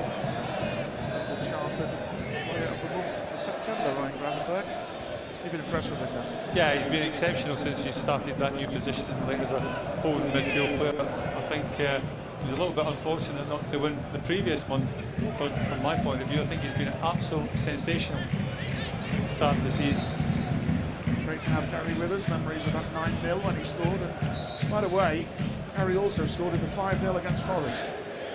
Not a bad little stat, that. Well, when you're scoring 14 goals in 2 games, like you've got to share it around a little bit. Palace have a problem with Munoz, I think Munoz, it is, at the moment. He's gone down. And some treatment. So Liverpool here in front. Interesting stat, this one, for those who are interested in things like that. So since 2017, this is Liverpool's 40th 12:30 kickoff, 30 away from home, double on the other side. But I got an interesting fact for you on this one. I spoke to one of the Sky TV commentators a good few years ago. Remember Martin Tyler, who commentated on your goals, and he told me the simple fact is why the TV companies choose Liverpool at 12:30. He said, despite what United might say, or City, Liverpool's the most watched team. That's why. Well, exactly. It's all about figures, isn't it? It's all about TV from viewing figures, isn't it? Like across all different sorts of platforms, and hence the reason why we play at 12:30 more often than not. What we won on the opening day, 12:30, we're 1-0 up here, thanks to Diogo Jota. Our record at 12:30 is hard one. It's not bad, to be fair. Not quite sure what was wrong with Munoz. He was holding the inside of his right leg, I think, whether it be a hamstring or whether it's just like abductor or adductor. Way back on, our former player Nathaniel Klein looked to be getting ready. I don't think Munoz will probably continue. And here's Gakpo on the left. Just outside the box. Great ball into the middle. Great run by McAllister. Trying to flick it back towards Jones. Cleared away by Wharton, who got back there first. Well, Gakpo played it into McAllister, just didn't quite finish his run. Had he just gone full pelt and like initially, then the little pass back from Alexis McAllister would have found him. Simicast trying to drive one into the box, cleared away in the end, but Van Dijk headed down the line. Simicast trying to flick it back to Gakpo. Walton got there first, good ball in midfield to Lerma. McAllister trying to tackle him. In comes Jones. Jones gives another foul away. He's not happy with Simon Hooper. Well, again, he's got every right to be like upset. I mean, that's not a free kick. Lerma just falls to the ground, like there's ever so slightly contact from Curtis Jones, but not enough for him to fall to the ground. And then when he falls to the ground, he scoops the ball up. It's a free kick against Lerma for me. So Munoz off, and the former Red, Nathaniel Klein, comes on in his place at right wing back. I don't think Simon Hooper likes goals. Now Simicast throws it back. You've got to laugh, guys. Well, it's 3 free kicks he's given against them, like, have all been like kind of dubious, like whether they are free kicks or not. It's not as if he's going around like smashing into people like Curtis Jones. Allison is Joan. Van Dijk, left side of his penalty area. Jota's goal. Gakpo assist. Nice goal it was. Jota trying to break away. Klein in straight away with a good challenge. But it's too far for even Nketiah's pace as Van Dijk had it covered anyway. He's gone out for a goal kick. Well, apart from that opening barrage in the early seconds of the game, Liverpool have not really been put under that much pressure from Crystal Palace. Crystal Palace struggling to get possession of the ball as we just watch a replay from the goal. Diogo Jota. Again, it's all about arriving and... Oh, it's a great ball from the right. Lay off by Salah, creates space. McAllister, acres of space running into the half, trying to flick it over the top towards Jota, but it's cleared away. Wharton picks up the loose ball. Now Palace drive a ball, and Simicast, who's in the right wing position there, but great cover by Gakpo, gets there before Klein. Turns Klein, brilliant by Cody Gakpo, finds Simicast, who was in the centre forward position there. Gakpo saw it, great team play. Well, great vision and awareness to cover for your mate there. He showed a bit of pace as well there, Gakpo. Klein is absolutely no slouch whatsoever when it comes to pace, but he easily matched the ex-Liverpool player. Return by Gravenberch down the middle towards Salah, keeper out of his goal. Gahey back to Mitchell, driving forward down the left wing up towards Eze. Brilliant by Konate, so strong, takes it off his toe. Alexander-Arnold back to Alisson, 19 gone, Liverpool lead 1-0. A combination in the right back position between Konate and Trent Alexander-Arnold just snuffed out the danger from Crystal Palace's what they would probably call danger man. Is it? It's ball by Trent given away to Lerma in midfield over the halfway line, centre mid. Wharton, the ex-Blackburn man. Probably linked with Liverpool during the summer actually, played very well at Anfield last year. Here's Klein, back towards Lacroix, the French defender. Straight to Van Dijk, who turns Nketiah and feeds Gravenberch. Salah wants one over the top. Now it's back to McAllister. Turns it back to Kostas Tsimikas. Gakpo on the halfway line. Gravenberch. Jones. Back to Van Dijk again. Gravenberch. They're just exchanging passes at the moment. In the vicinity of the halfway line. Now Van Dijk goes Konate out to the right to Alexander-Arnold. Now he's gone for one over the top. That's what Mo wants. Can Salah get there against Mark Gahey? The ball goes out to Liverpool throw. Gahey cannot protest there. He just basically ran that ball out of play. Well, I don't think he's protesting. I think he's protesting the fact that the referee might have given offside there. I think that's what he was protesting about. Yeah. Mohamed Salah just trying to duck in behind him, but Gahey is no slouch. I think he's got the match of like Mohamed Salah's pace at this moment in time. Alexander-Arnold, right side, almost level with the Palace penalty area. Throws it behind him to Konate. He's in support. Back to Van Dijk. Great ball, back post, and Gakpo was there. It's a good header by Klein, actually. Gakpo will get there, a few yards away from the left corner flag. Back to Tsimikas. Back in centre midfield, Gravenberch, lovely pass. Jones, lovely turn, edge of the penalty area. Tsimikas, Jones, great football list. Gakpo, left edge of the box, onto his right foot. There's a deep cross, and Salah's coming in, and it's headed away for a corner. Well, intricate build-up on the edge of Crystal Palace's 18-yard box. Gets the ball played to wide left to Gakpo, who takes a touch. I thought he might have played it in first time with his left foot, but he takes a touch to come back on his right, tries to fire it to the far corner, far post. Mohamed Salah, well, he just gets outnumbered basically at the end of the day. It's a good header that by Mitchell. The defensive header had to be. Liverpool have another corner, right-hand side. Swung in, deep one. Two of them go for the same ball, the Palace defenders. They get it away before Konate can get there. Wharton now at right back covering. Forward by Guehi. Nketiah for the touch into midfield. Good layoff. To the left side to Mitchell. Mitchell, Sarr down the middle. He's hitting straight to Alisson. You can hear the groans of the Palace fans. Well, Liverpool were all 6s and 7s there. It was Trent Alexander-Arnold that ended up playing centre-back, and he wasn't really that close to Sarr. Had the ball been a little bit better, a little bit more into Sarr, then Liverpool would have been in a little bit of trouble there. Konate turns Eze. Jones on the halfway line. Good feet under pressure. Good play. Switches it out to the right to Alexander-Arnold. Field to Jota. Come very deep. Right by the dugouts, Jota there. Well, it's been very noticeable that he's been all over the place, Jota, both right and left. Where it matters, when the ball comes into the box, that's where you want him. That's where he was for his goal, right in the 6-yard box. Simicast 1-2 with McAllister. Turns away from Wharton. Gravenberch. It's a totally dominating possession here. Van Dijk, good ball through the eye of two players. McAllister. Simicast. You can hear good leadership that from the skipper. Van Dijk talking Simicast through the game. Let's give it back. She obliges. Konate. Dijk again. Liverpool lead 1-0. 23 gone. What a pass. Van Dijk again. Just makes it look easy. Salah cutting in from the right. Salah. One side of the pitch to the other. Simicast. We're getting a lot of space here, Kaz. Really are. Here's Gakpo. One-on-one with Klein. Back to McAllister. Konate.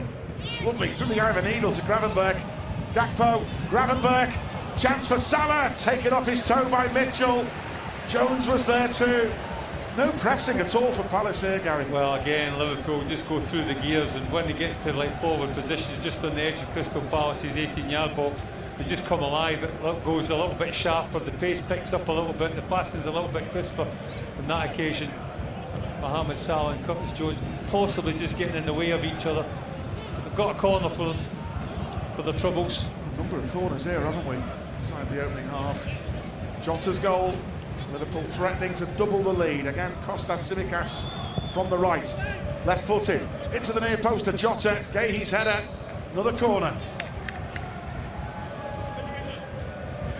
Well, have to defend really well from these set plays. Guehi, on that occasion, just at the near post, gets his head to it. Wasn't the most direct of clearances. Just hit off the top of his head and just ended up in the roof of the net on the wrong side for us.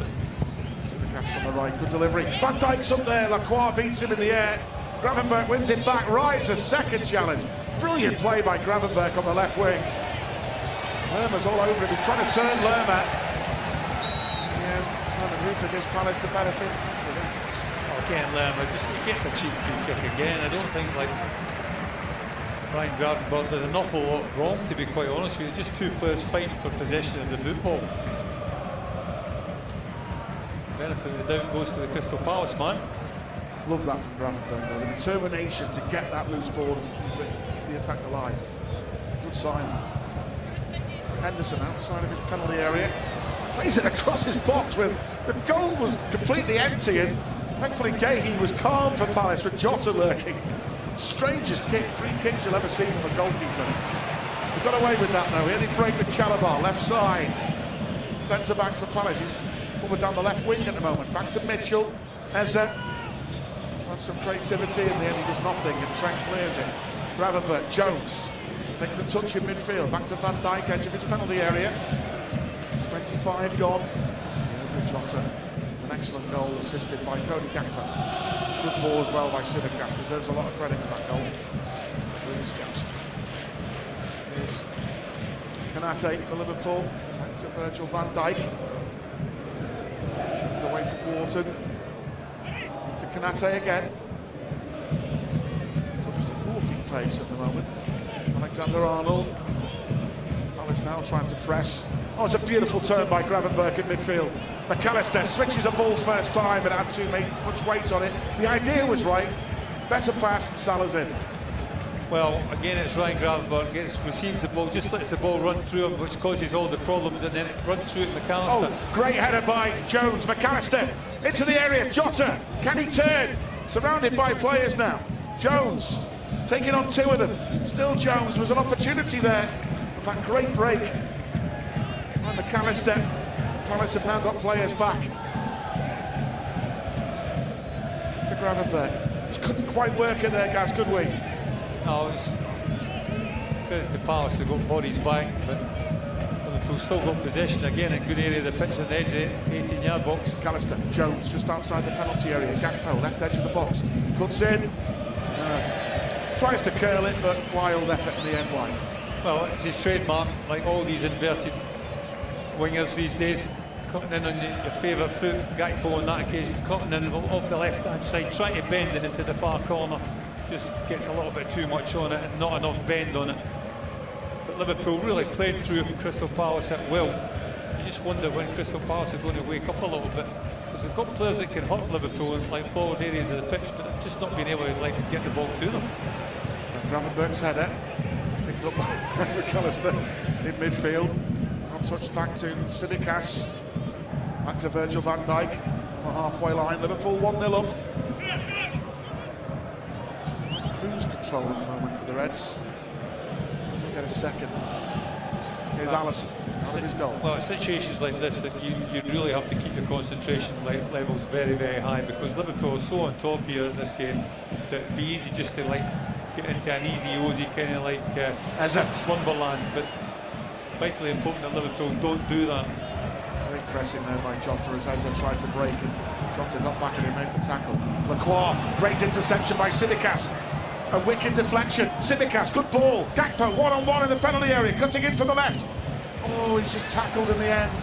But Wharton plays it straight to Gravenberch. Alexander-Arnold could shoot here. Drills it, great save by Henderson. That nearly went in. Well, Trent Alexander-Arnold with a shot from almost 25 yards from an inside right position. He was well out, but he strikes it really well, and Henderson down low to his right hand side. It's not an easy one to take. It's bouncing, he hits it on the volley, does Trent Alexander-Arnold, but had the keeper not slid it along the ground and got a big hand to it, it was nestling into the bottom corner. Just swerving that ball there. Not sure what Nathaniel Klein's doing there. He just let the ball run out totally before he cleared it. It's another corner. This time on the left, Alexander-Arnold, right-footed in-swinger, with Liverpool leading 1-0. Trent very nearly made it 2-0 there. It's a good delivery here. But when you're so much on top, this is when you really need a second goal just to take the sting out of the game. Totally agree.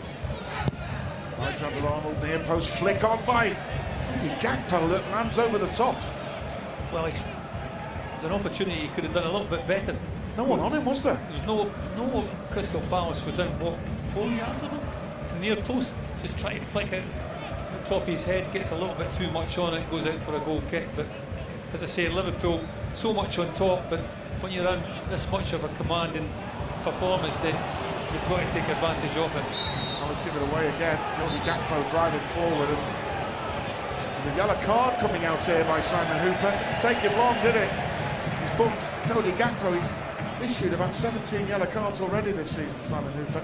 He's booked Jota, hasn't he? Jota's the one who's been yellow carded. You may remember Hooper sent him off at Tottenham last season. Not like he booked Jota there, but is it Gakpo? Not quite certain, guys. Well, I think it is Cody Gakpo. I think it's Cody Gakpo that's made the challenge, but it was. Yeah. I mean, we were watching it. I think it's Cody Gakpo that's got to be booked out, unless Diogo Jota had said something to the referee. I'm not 100% sure. Jones, lovely play. Jota, Jones, brilliant, driving through players. Salah into Jota. Oh, not a great pass from Salah, and Gahey got there first. A better pass. Jota's in. That's a great chance, Gary. Palace are all over the place here. Well, it's Curtis Jones that breaks, and then the ball from Mohamed Salah is just a little bit short for Diogo Jota. And then it becomes a little bit of a wrestling match between him and Gay. Again, I don't think Jota does an awful lot wrong, to be quite honest with you. Gay just goes to ground and referee's assistant just gives a free kick. Henderson with the goal kick. Blasted right down the middle this time. Konate easily beats Nketiah. On Mitchell. Back to Lerma. Wharton. Eze comes centrally. Out to the right to Klein. Behind him is Lacroix. Dehi steps away from Jones. Curtis Jones again makes the challenge. Good challenge. Looks like he won the ball, but Dehi goes down again. Simon Hooper certainly does not like Curtis. He's having a word with him. I think he's saying to him, any more and you're going to get a yellow card next. Well, I mean, there's nothing in that challenge whatsoever.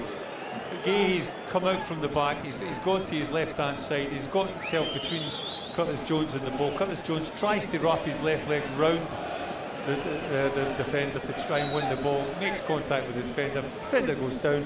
It's a free kick, but nothing more than that. As a free kick landed back post and Tsimikas concedes a corner. He was wary of Lerma coming in on the outside there. So Palace have their corner here with 32 minutes gone, Liverpool leading 1-0. Liverpool defending that free kick very narrow. Created a bit of space down the right hand side, but just doesn't seem to like a challenge, Simon Hitler, does he? There's Eze with a free kick, from the corner kick I should say, from the right for Crystal Palace. Be careful here again. Set pieces, Cody Gakpo headed the last one away. And it goes, headed away by Gakpo again. Salah with a touch, headed away by Klein. Konate heads one over the top. Klein is there again. Ibu's there again. That's a great header down to the right to Salah. Get a first-time ball launched into the air. Great touch by Gakpo. Turns two Palace players. Brilliant by Gakpo. Absolutely brilliant. Salah on the right. One-on-one with Mitchell. Just outside the box. Salah tackled in the end by Mitchell. But here's Gravenberch down the right. Salah, brilliant touch. Gravenberch, brilliant play. He's in the box on the right. Into Jota, who misses an absolute golden chance to make it two. Missed his kick at close range. He's furious with himself. Gakpo now. Jones, edge of the area. Jones, good effort, headed away by Lacroix. Headed by Konate. Jota, edge of the penalty area. Beaten by Lacroix. Paris launch it. Van Dijk there before Nketiah. It's in the air now. Nice touch by Lerma. Gets away from Gravenberch. Eze. Good tackle by Konate. Eze again. Trying to wriggle away from Konate. Ibu's just too strong for him. Well, what a chance. Well, that was the best opportunity Liverpool have had to score the second goal. Walk out down the right-hand side. Gravenberch again, like really instrumental in it. He picks the right pass. He gets inside the 18-yard box on the right-hand side. He's looking for white jerseys. He picks out Diogo Jota. The only thing I would say, maybe he's hit it a little bit too firmly at Jota, but Jota should really make better contact than he does. If he does, he scores the second goal. He puts that away with his eyes shut, doesn't he? Again. Gravenberch, first time to Salah, challenged by Chalabar. Throw in on the halfway line for Liverpool, leading 1-0, maybe should be 2 up. 11 minutes to the break. Alexander Arnold over the... Quick this half, by the way. Well, Liverpool have been absolutely dominant since like the early, well, the opening seconds of the game, really. Nice flick by Jota. Jota again with a header. Chalabar back to his goalkeeper. Henderson who puts it forward to the right side. Alexander Arnold, good header against Eze. Jones cutting it through midfield. To Van Dijk. As much as Liverpool, like the build-up play has been really good, but like what they are doing, they're winning all the loose balls. Any balls that are dropping in the middle of the park, it's Liverpool players that are winning them. Jones, that's a nice turn. Good pass. Jota, tight angle. Trying to cross it back. Cleared away by Palace for a corner. Good defending by Gay. Everywhere, Jota. Great runs.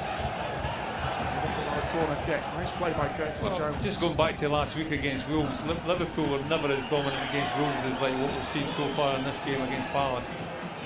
You always felt that Wolves had something up the sleeve, and like there was certainly very much still in the game, but Crystal Palace at this moment in time, well, they're up against it. Not to say that they're out of it, because it's, as I say, it's only 1-0. If Liverpool get the second goal, then you feel that Palace would have to do something out of the ordinary.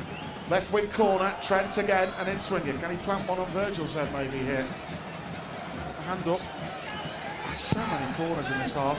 It was into the near post. It's cleared away by Gahey, and Jota penalised again. Jones has done all right for us here, Gary, hasn't he, on his return? Well, in that position, yeah. I mean, he picks up an awful lot of the balls. I think the work rate that Soboslai has is like exceptional, but he's just been lacking that little bit of like subtlety and finesse, maybe in the final third of the pitch. Curtis Jones, you know, I think both him and all three that have come in, don't regard Jota as like coming in, but all three that have come in, Tsimikas, Gakpo, and Jones, probably deserve a run in the team because of the performances when they have come back into the side. Gravenberg in his own half in centre mid, turns away from Nketiah. 37 gone. Jota's goal. Liverpool lead 1-0. Van Dijk turning away from Walton. Konate under pressure from Eze. Alisson to the left to Van Dijk again. Turning Walton. Clears it on a great clearance, headed back by Lerma. And Konate off his chest. Smashes a ball over the top that Chalobah did well to get away from Salah for that one. Mitchell. Lerma nearly gives the ball away. Jota's after him. No foul, says the ref this time. Lerma. Now Lacroix. Good tackle by Jota. Gakpo through midfield. Back to us. Well, like a lot of teams, like Crystal Palace, when they do win the ball back, they're struggling to keep possession. Like they're not putting any sustained sort of pressure on Liverpool through possession. Liverpool just dominant. With the 1-0 here last season when 1-0 down and Harvey Elliott got a 90-minute winner. Great strike. Here's Gakpo on the left, forward towards Tsimikas.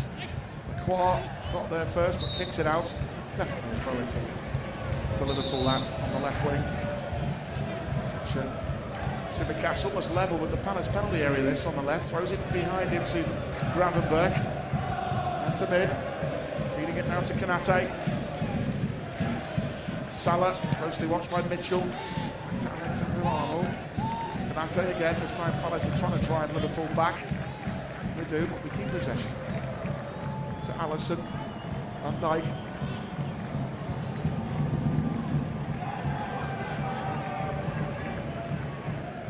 It's Jockey Hansen style there from Virgil, wasn't it? Well, Puts his foot on the ball, walking pace, all the time in the world. Well, this is certainly this is like Arnold Slot way, isn't it? Like very cool and calm in possession. Don't hurry things. Play measured passes. Gravenberg did well there to win that 50-50 as Sarr and Nketiah were trying to break. And Van Dijk again in his own half. He passed through the eye of an eagle. Now McAllister takes over. Still McAllister. Gakpo on the left. McAllister makes a run into the box. Gakpo trying to find a great run, and Gahey knew that, and he heads in behind for yet another Liverpool corner. Well, we talk about Alexis McAllister, and we think that he's a holding midfield player. I think we showed against Bologna that he's more than that. He gets into the box, and again on that occasion he's made a run inside the 6-yard box, and the ball from Gakpo just tries to lift it over Gahey, but just couldn't quite manage to get enough height on it to take it over the centre back. 6 minutes to the break. Liverpool leading 1-0. I think me and Gary have lost count of how many corners we've had. It's been into double figures here. Must be. Well, we've been so dominant, haven't we?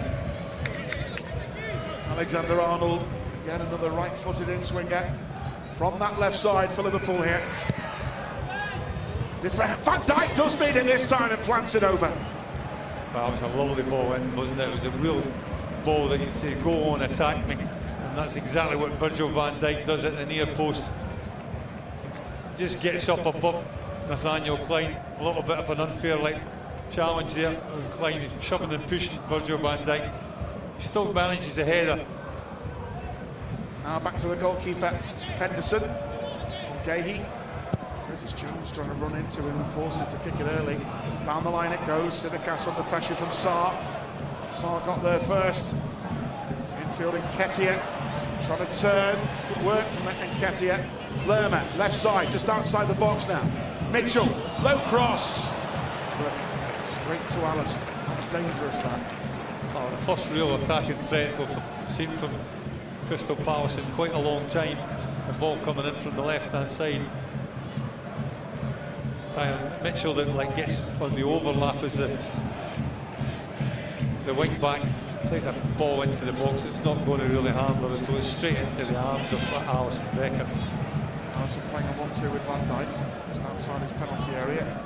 Tsimikas down the line. Jota with a little flick on. Gakpo's making a good run. Sarr delivers the ball up in the air with a slice. It goes for a Liverpool throw-in. Just inside their own territory.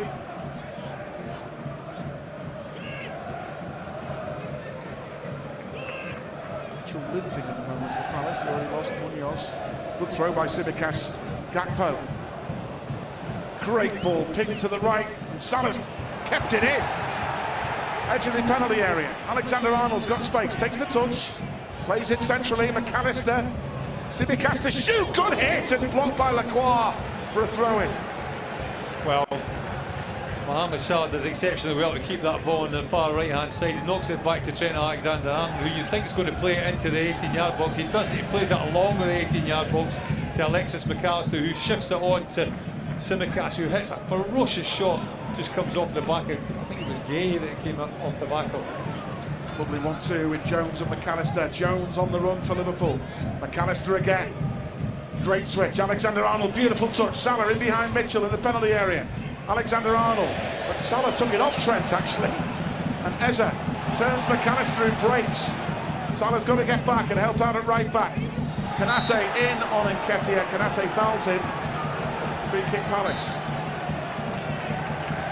Konate gets a yellow card.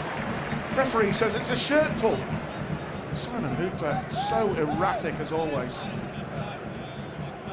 That's not a yellow card, Gary, is it? He's not. That's his first one. I find that hard to believe that's a yellow card. It's a free kick. Sometimes he does it.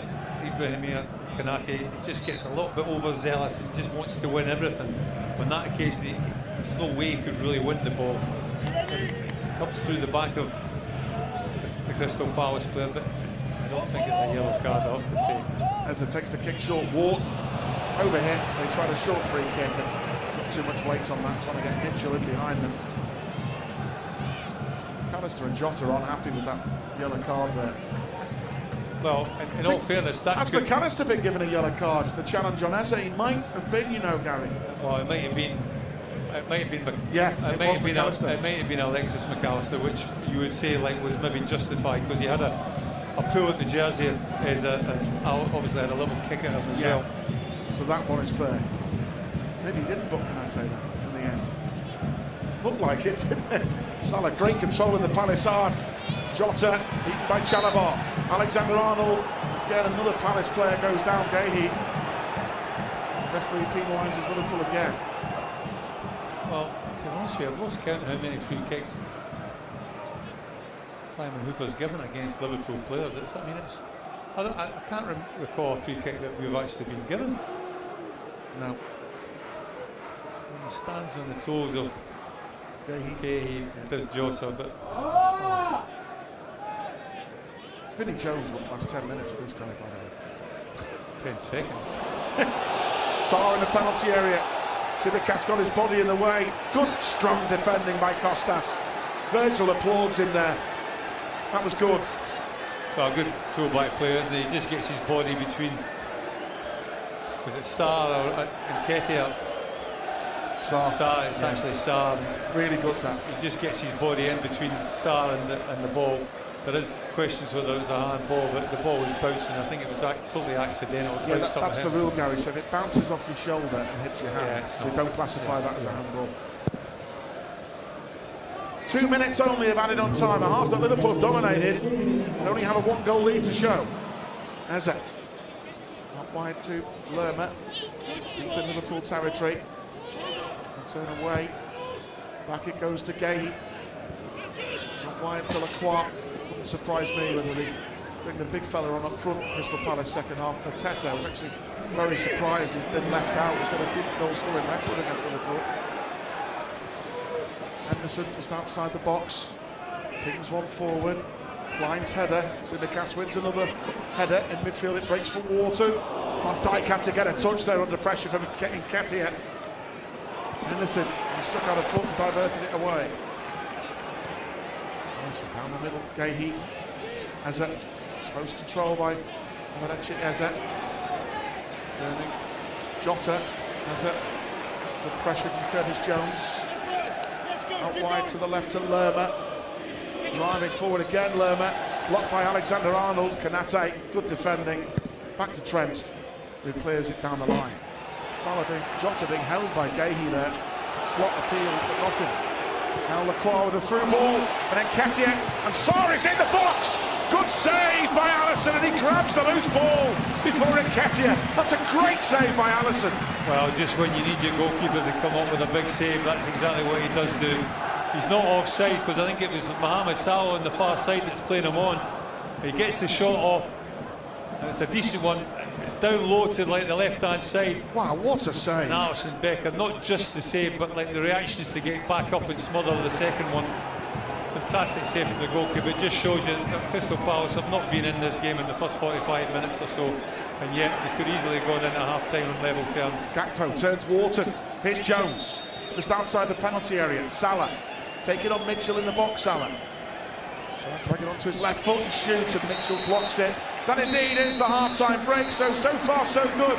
Big save by Alisson there right at the end from Sarr. That's why he's the best, we think, don't we, Alisson? What a save, and the double save too. But Liverpool's goal, Palace nearly in front after 25 seconds, and Nketiah put it in, but he looked offside. VAR confirmed that. The goal, great ball by Tsimikas down the left to Gakpo. Great low ball in, and Jota, John Aldridge style, pounces. Palace 0, Liverpool 1.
Eze.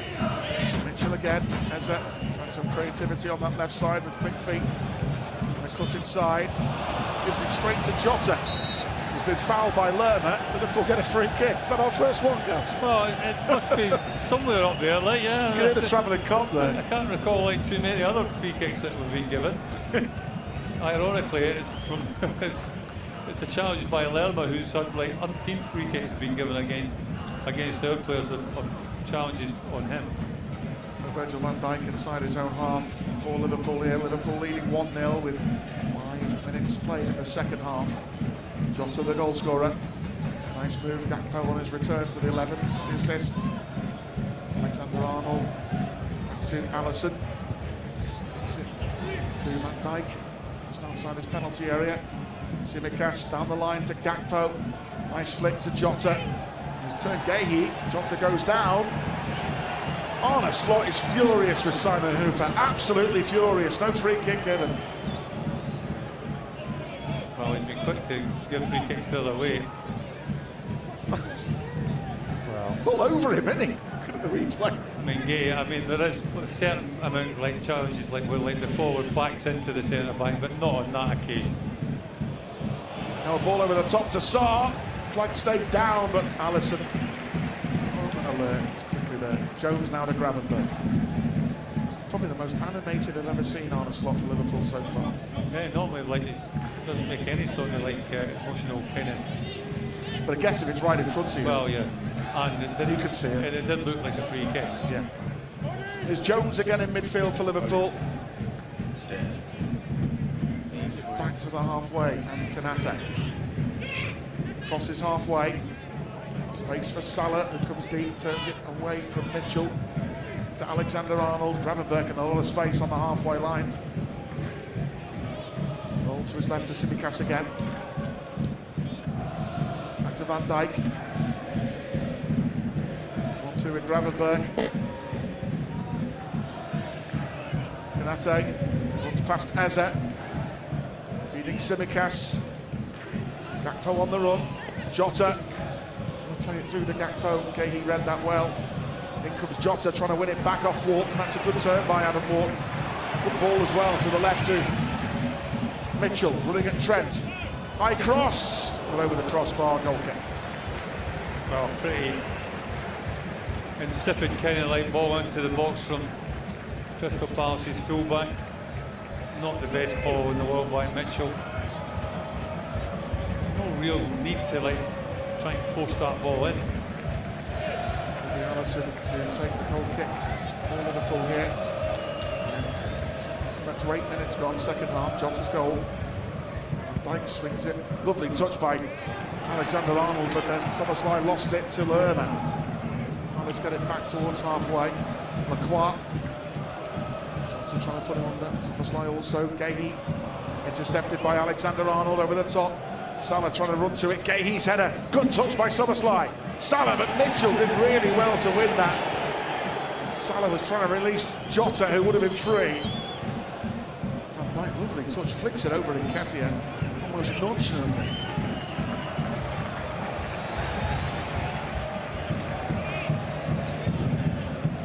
Gravenberch turns over halfway.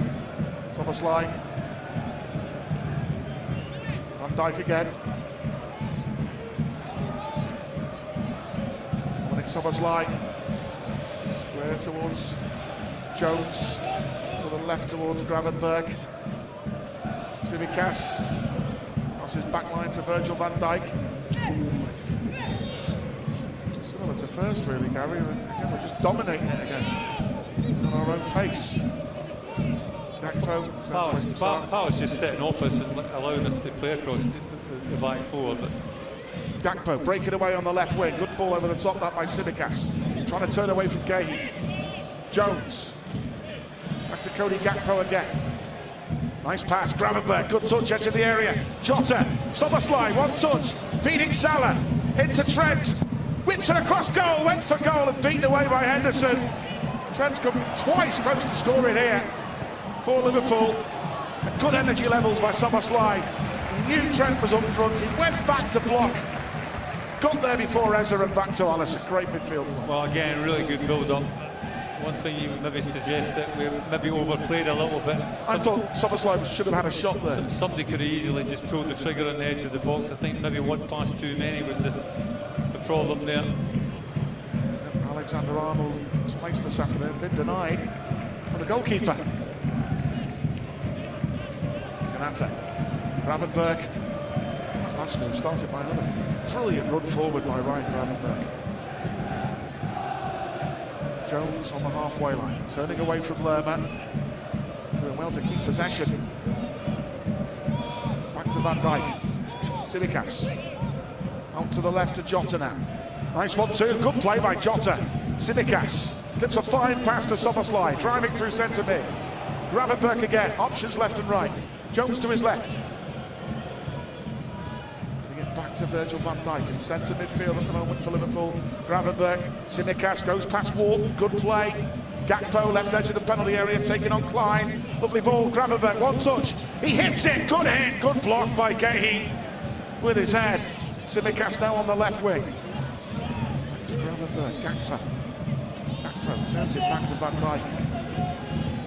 Van Dijk swings a great ball in. Salah's free, great touch. Shot saved by Henderson. The touch was brilliant, the shot wasn't so great. Big chance for 2-0 that from Salah. Liverpool continue to create and miss. Henderson's made some good saves here in Crystal Palace. Lerma.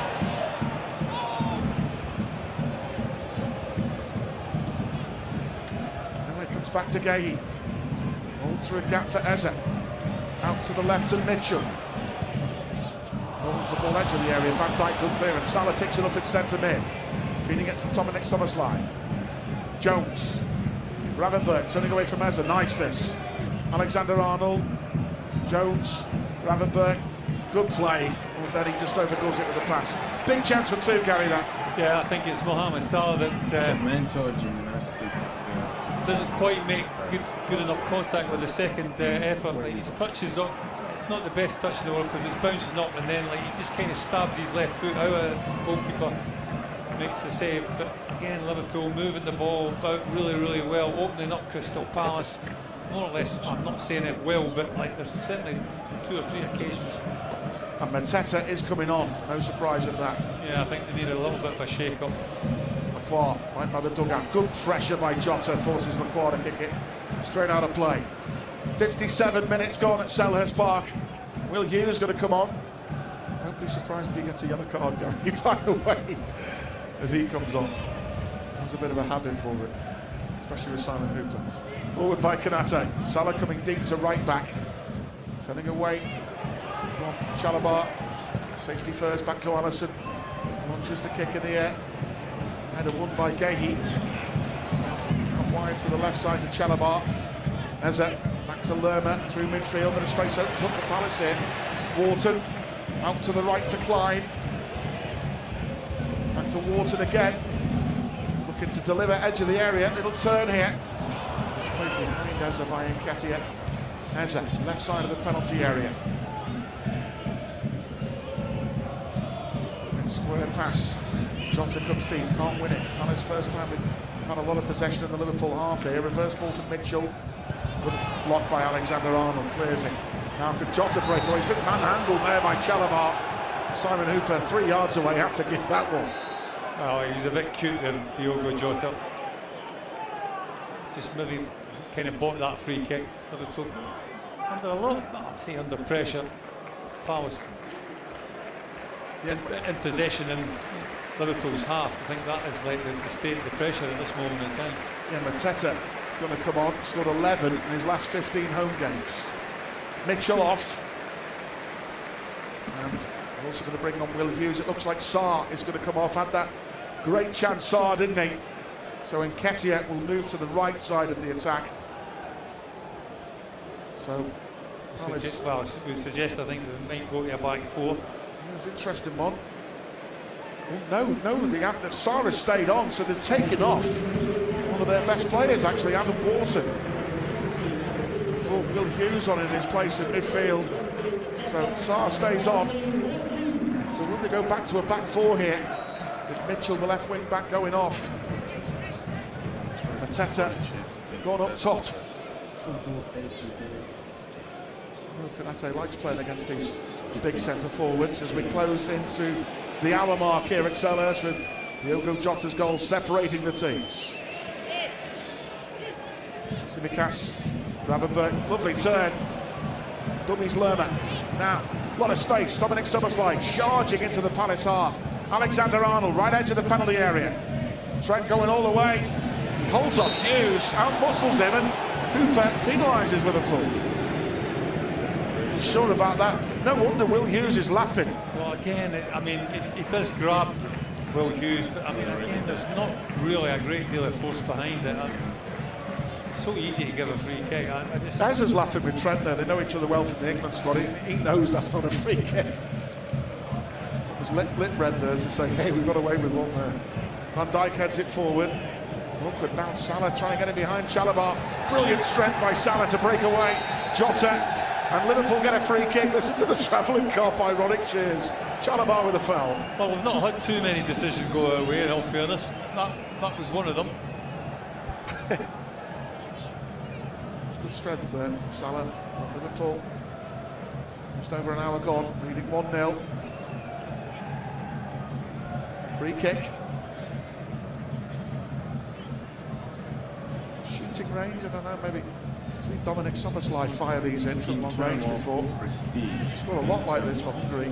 Yeah, I think he'll get out-seniored by Trent Alexander-Arnold. If anybody's going to have a shot, I think it would be the Liverpool fullback.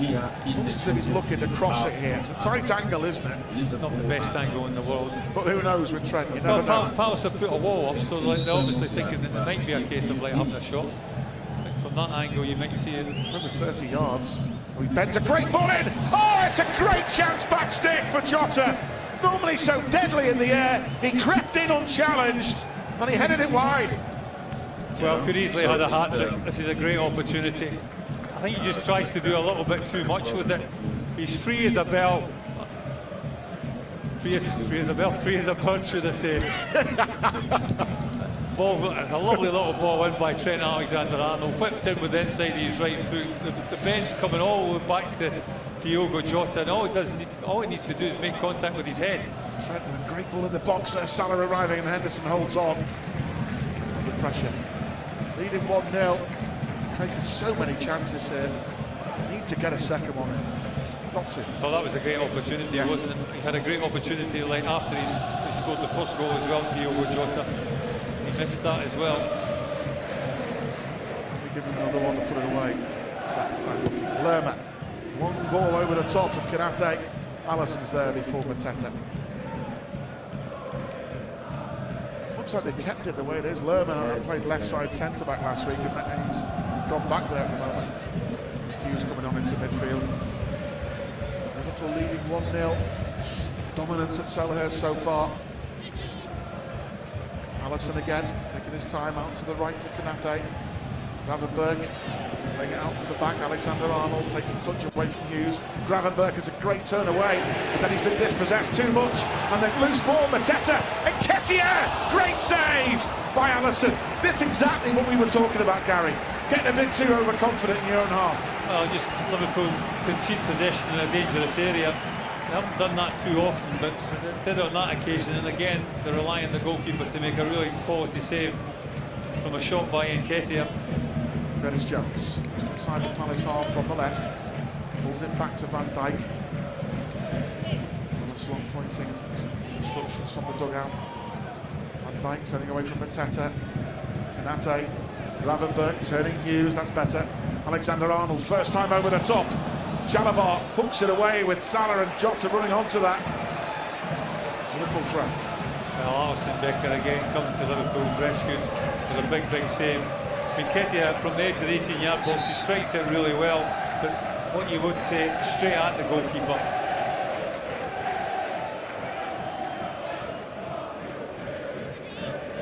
But again, he's got his beard back again. Yeah, just emphasising the fact that if you are like a little bit sloppy, you can get punished. Tsimikas blocking edge of the penalty area. Loose ball went back to Henderson. Two Liverpool subs warming up, the likes of Luis Diaz. Back down towards Vehi. Jota trying to put pressure on Hughes. Good ball out of defence. Eze straight to Alice. That'll do all day long. Well, Eze dropping deep and he just tries to force it a little bit too early. The ball through to his front players. Jones in so much space in midfield, but Hughes got back at him. Van Dijk, Jones. Van Dijk again. Get back to Alisson. Outside his penalty area. Switches it back to Konate. Turning Eze. Pinging a crossfield pass. Good control by Tsimikas on the left. He's got space now. Wants Gakpo to make a run down the left. Gakpo running at Sarr. Cuts inside him. Cuts past Hughes. Great run. Feeding Dominic Szoboszlai. They back off. Good hit. But straight at the keeper.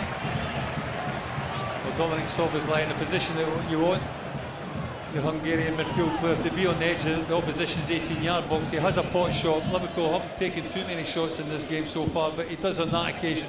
Gets it straight down the barrel of the goalkeeper though. Simple save for Henderson in the end. Lerma over the top to Sarr on the right wing, running at Tsimikas. Edge of the penalty area. Still Sarr. Good challenge back by Curtis Jones. And Sarr trying to turn him. Good block by Jones. But it will be a Palace throw a few yards away from the corner flag. Well, helping his mate out, doubling up on like the wide player Sarr. Allowing Tsimikas just to drop off a little bit, be the extra man, be the spare man. Live under 21s football for you tomorrow, folks. 12 o'clock kickoff. Manchester United against Liverpool. Jones. Just outside his penalty area by the corner flag, trying to prevent a corner, but in the end maybe doing a bit too much there and dragged the ball out of play. It's been given as a throw-in for Palace, right by the corner flag. It's a throw-in. He had nowhere to go, really, to be quite honest with you. The best he could do. I think he was trying to deflect it off a Palace man, wasn't he? But it looks like Lerma is trying a long throw here.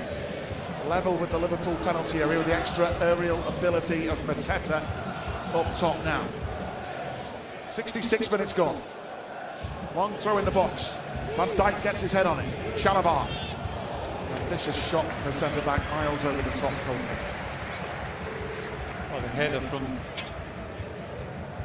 Van Dijk's a good one. It's got height and it's got distance. It falls to Chalobah, what, 20 yards, 25 yards out.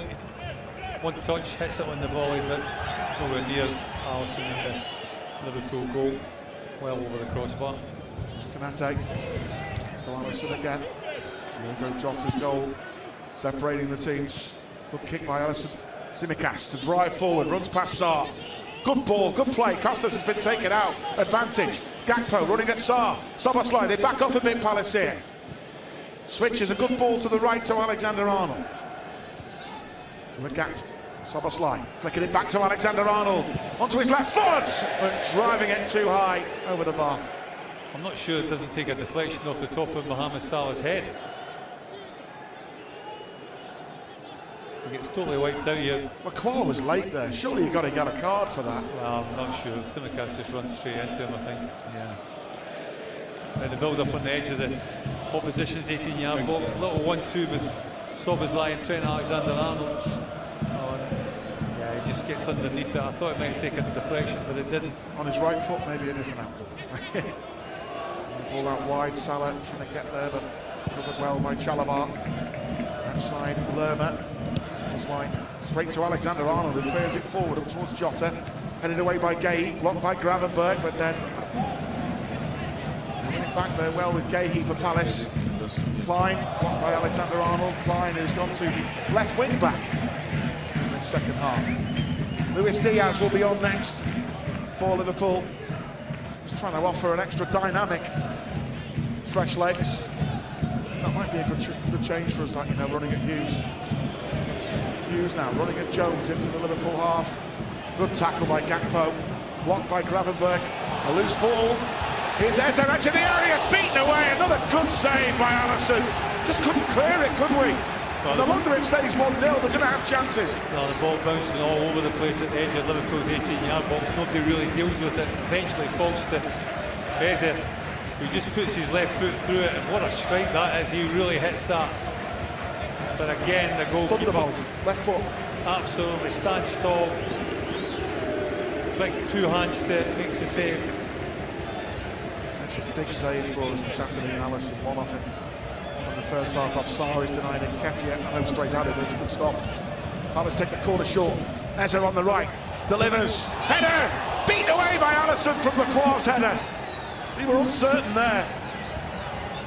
Gakpo by the left corner flank, trying to turn Hughes, but he runs it out of play. To find an extra zip in our play now.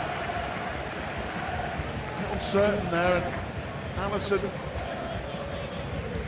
Well, there aren't much to shout about the Crystal Palace fans throughout the course of this game, but like 2 or 3 occasions they could easily have scored. It's just giving them a little bit of hope, a little bit of inspiration, and getting a little bit behind the team at this moment in time. Throw to the near post. Great punch by Alisson to get there before Mateta, and then Tsimikas goes down. A strong challenge from Lerma. He's furious with the referee's assistant. Palace are fuming. Gary Gillespie. Well, Lerma just makes a back foot across the Tsimikas. I mean, it's a foul, really. What's the Tsimikas? He goes to attack the ball, and yeah. I mean, all Lerma does is just back off and like turn his back, and which makes a back for like Tsimikas to go over them and fall and collapse. And it does look a lot worse than what it is, to be quite honest with you. So 20 minutes to go here. Little flick in there, wasn't it? By Chalabar, actually. Ball behind Jota said it. Little back flick by Chalabar, and a right hand punch that Tyson Fury would have been proud of by Alisson Becker. We talk about goalkeepers making like decisions to either catch it or punch it, but if you're going to make the decision to punch it, make sure you get a lot behind it, and he did on that occasion. It was a big punch, height and distance. Liverpool change, Mo Salah off, Luis Diaz on, with 19 minutes left to play. So that's the change made by Liverpool here. The Colombian Luis Diaz coming on for Liverpool here. Had one big chance in the second half. The first touch was great, but the second he didn't catch it as though he would have liked. Well, it'll be interesting to see if Diaz goes on to that right-hand side. I would imagine it won't be a straight swap. Imagine he will do. He's played there a few times before, hasn't he? Even though we normally see him. Will Gakpo go to there? We'll see. Luis Diaz on in place of Salah. And Liverpool leading 1-0 through Diogo Jota's goal. Diaz has been in electric form for Liverpool this season. I think we need that second, guys, don't we? Yeah, it just takes the edge off everything, doesn't it? Like, you see the second. Will Hughes. I told you he was going to get a yellow card, Gary, for the challenge on Curtis Jones. Yeah. Oh, there you go. Yeah. You can put your house on there. Will Hughes get the yellow card? Well, he wins. He leads with his right foot, makes contact with the ball, but with his trailing left foot, he just comes through the back of Curtis Jones, and more often than not, that certainly is a free kick, and more often than not, it is a yellow card. So Liverpool leading 1-0 through Diogo Jota. Diaz on now for Liverpool for the final 17 minutes. Konate out to the right to Alexander-Arnold. Gives a good ball over the top. Diaz will chase it. Guehi hesitated originally. Guehi goes to the left. Plays it to Lerma. Little touch for Chalabar. Jota puts him under. Chalabar falls to the floor. Play on. Lacroix with a long ball into the right side channel. And Nketiah. Don't foul in Costas. Oh, he leaned in him. And Nketiah falls to the deck, and they get that free kick. That's the thing that annoys me about Costas, as I said in the first half, Gary. He's going nowhere there. Well, you can clearly see, we watched this. Silly. Yeah, I mean, there's a lot of tugging, like both. Nketiah's got his shirt, but Costas actually makes the initial contact. He leads with his arm, he pushes him. It's a silly free kick to give away. It is, especially when it's just outside the penalty area. I think Sarr's been booked now, Palace. They're protesting. This is dangerous, this, though. They're causing problems now with that extra height of Mateta in that penalty area. A daft free kick given away. And it's outside the box on the right. Eze swings it in. Good header by the big man, Virgil van Dijk. Fired back in by Klein. Deflects off Chalobah. And Alisson Becker gets that loose ball. Now he's spotted something. Bowls it out to Alexander-Arnold. Back to Alisson again. Kick it forward. It's on a slide beat in the air by Hughes. Alexander-Arnold smashes the loose ball away. Up to the left to Gakpo, but read by Sarr.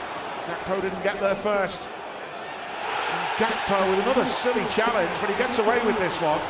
Now he's breaking away on the left, and his shirt tucked. Gakpo taken out by Hughes again. He's going to get sent off. The referee reached for his pocket, didn't he? Who's he booked now?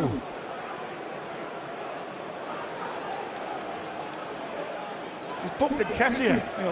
Gary Gillespie. I'm losing count of this referee here. Is it Nketiah for the challenge, the first challenge? He took in his shirt and Gakpo runs on. He's taken out by Hughes, but he's not given Hughes a second. He's booked Nketiah for the first one. Well, for the first challenge, yeah, like where he was all over like Cody Gakpo as he was trying to break away, but well, as you say, we lost count how many yellow cards we've seen in this game so far. Lerma through midfield. Eze with a good touch, Mateta. Eze with a through ball, good defending by Trent. Back to Alisson. Oh, Alisson's picked up a knock here. Inside his penalty area, he's pulled something there. And he knows. Is it the hamstring again, Gary? We could see a Liverpool debut for Vítězslav Janos here, our young Czech stopper, who was in the Czechia squad in the Euros. Kelleher not on the bench because he's ill. I don't think Alisson can continue here. Gary's thumped the ground. He knows. He's angry. He knows he's injured here. Well, he's taken the gloves off. He's thrown the gloves to the floor. It does look as if he did kick it awkwardly. I thought he should have kicked it with his right foot, but the ball coming back from Trent Alexander-Arnold is a little bit in between his 2 feet. The sidestick hit it with the outside of his left foot, which I think is the wrong decision in the end. Had he put his right foot through it, then I think he'd have been all right. But in doing what he did do, I think he's pulled a muscle.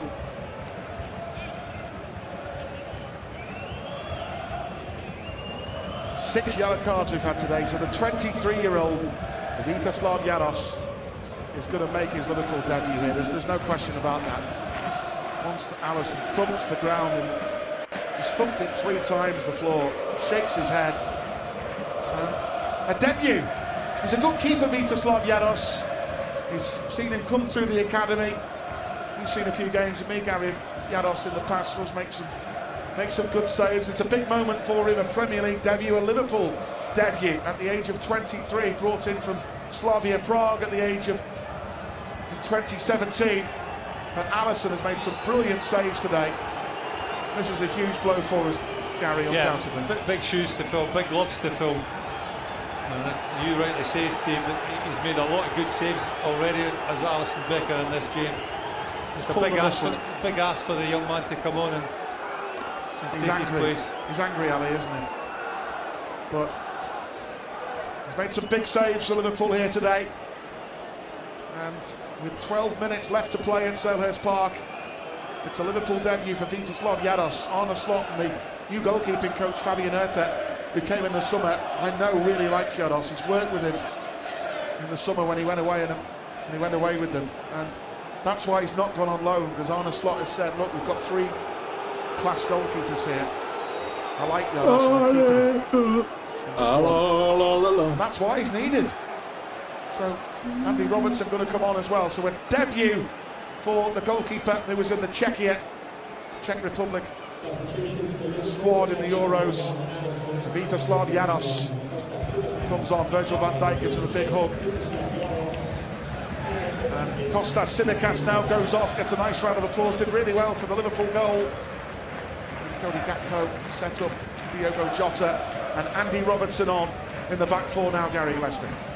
Yeah, I think that makes sense. I think Kostas played his part, maybe just looking a little bit jaded. He gave that free kick away just a couple of minutes ago, maybe through a little bit of tiredness, a little bit of fatigue.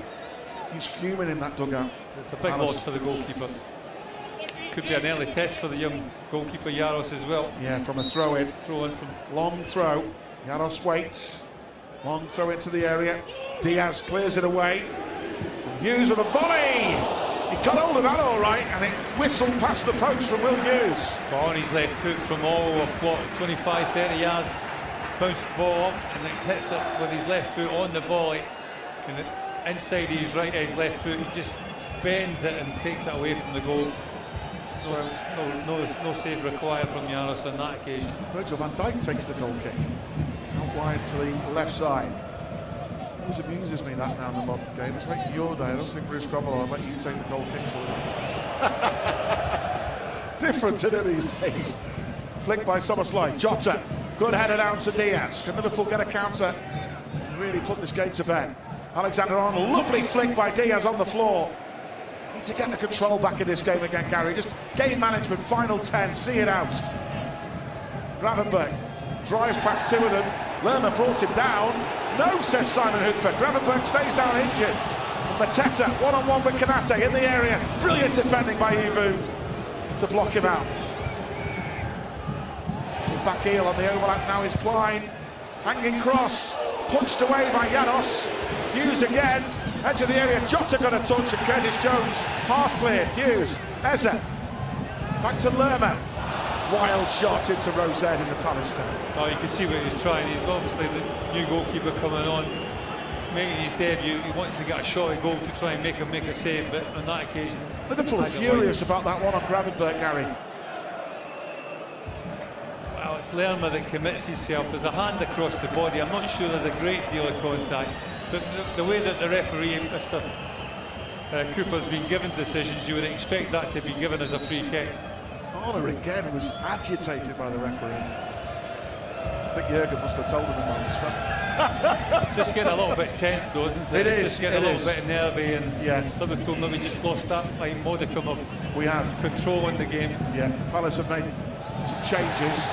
A good play by Jota down the left wing for Liverpool. And then a bit of a tired pass by Jota. And McQuarrie kicks it away. Eze going to flick it over Gravenberch. Gravenberch won it, put Eze on his backside. Good play by Gravenberch. Good pass into space now. Alexander-Arnold. Szoboszlai. Alexander-Arnold. There's no one in the box at the moment. Is Diaz out wide on the right, running at Klein. 1-2 with Trent. Not the best of returns, and Lerma got the ball back. Chalobah. Eze. Hughes. Straight out of play. Good pressing by Liverpool. Yeah, good, really good from Gravenberch again. Like really putting pressure on Crystal Palace midfield players, deep in their own half. Liverpool leading 1-0. Here. Goal from Diogo Jota in the first half. Jota might have had a hat-trick. Salah missed a good chance. Trent could have scored a couple of goals. Alisson has gone off. Major concern. He definitely will not go away on international duty now. Diaz to the right. Pings the ball in. Misses everybody. Comes out to Cody Gakpo on the left wing up against Sarr. Gakpo. Back heel. Robertson trying to get in the penalty area, but he just clips the heels of the Palace man in the end. It will be a goal kick for the Eagles. 8 minutes to go. Liverpool leading 1-0.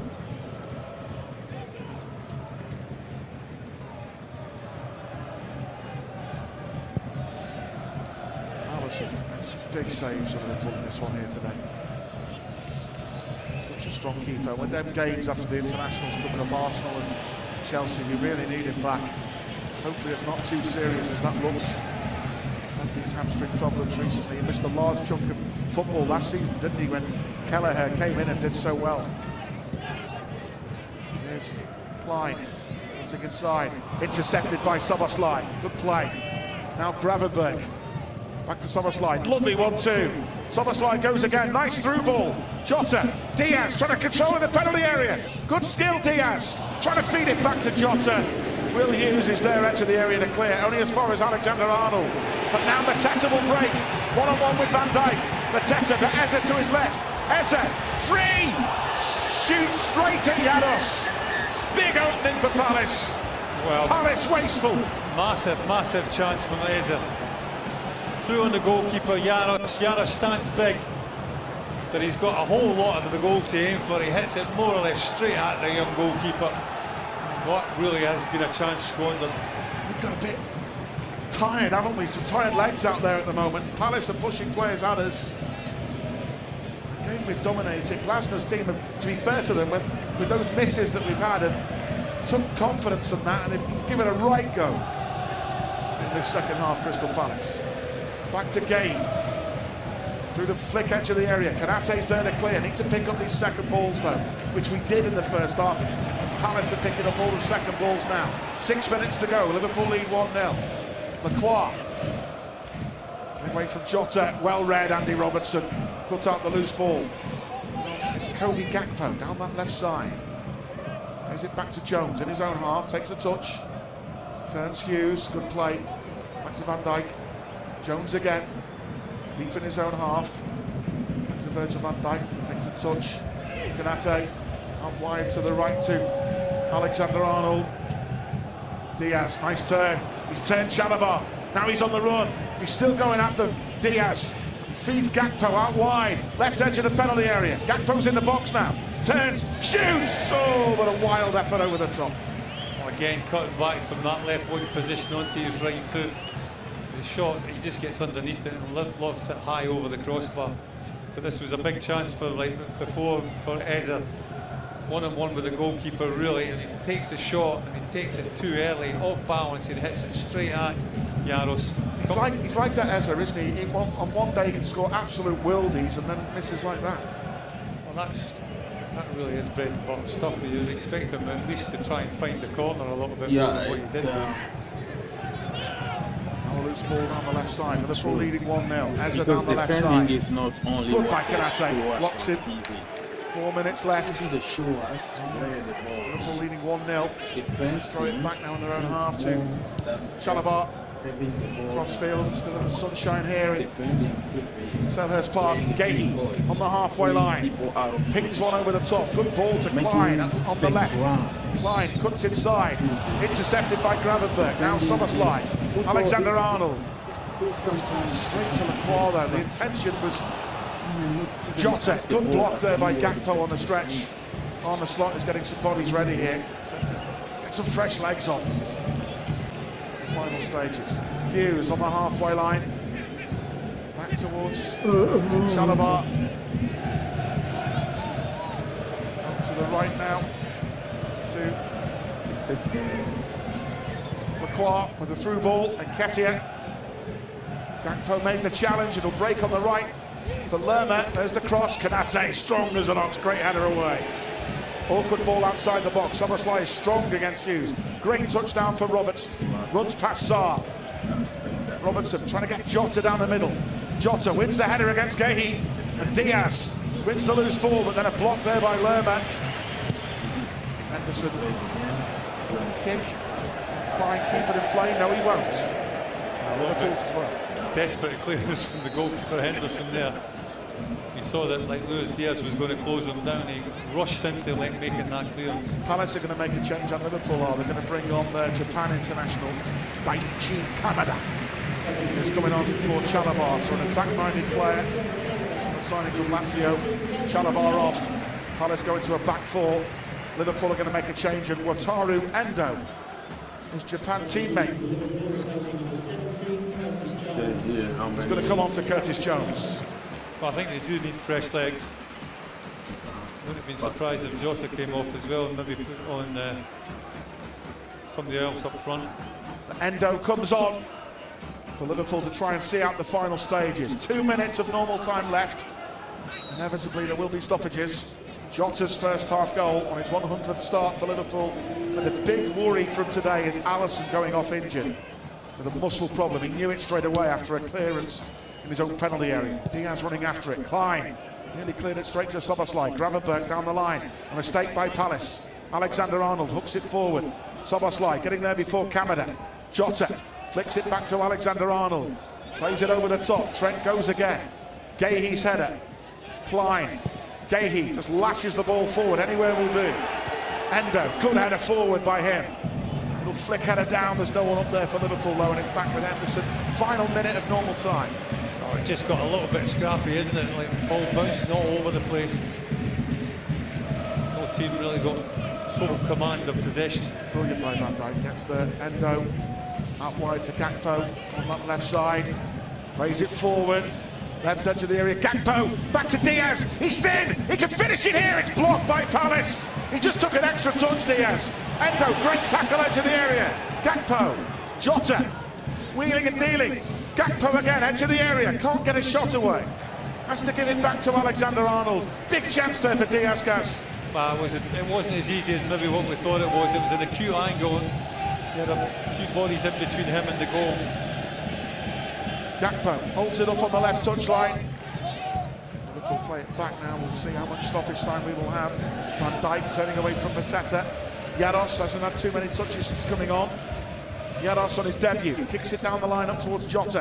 Szoboszlai driving, wins the loose ball on that right side for Liverpool. Excellent play by him.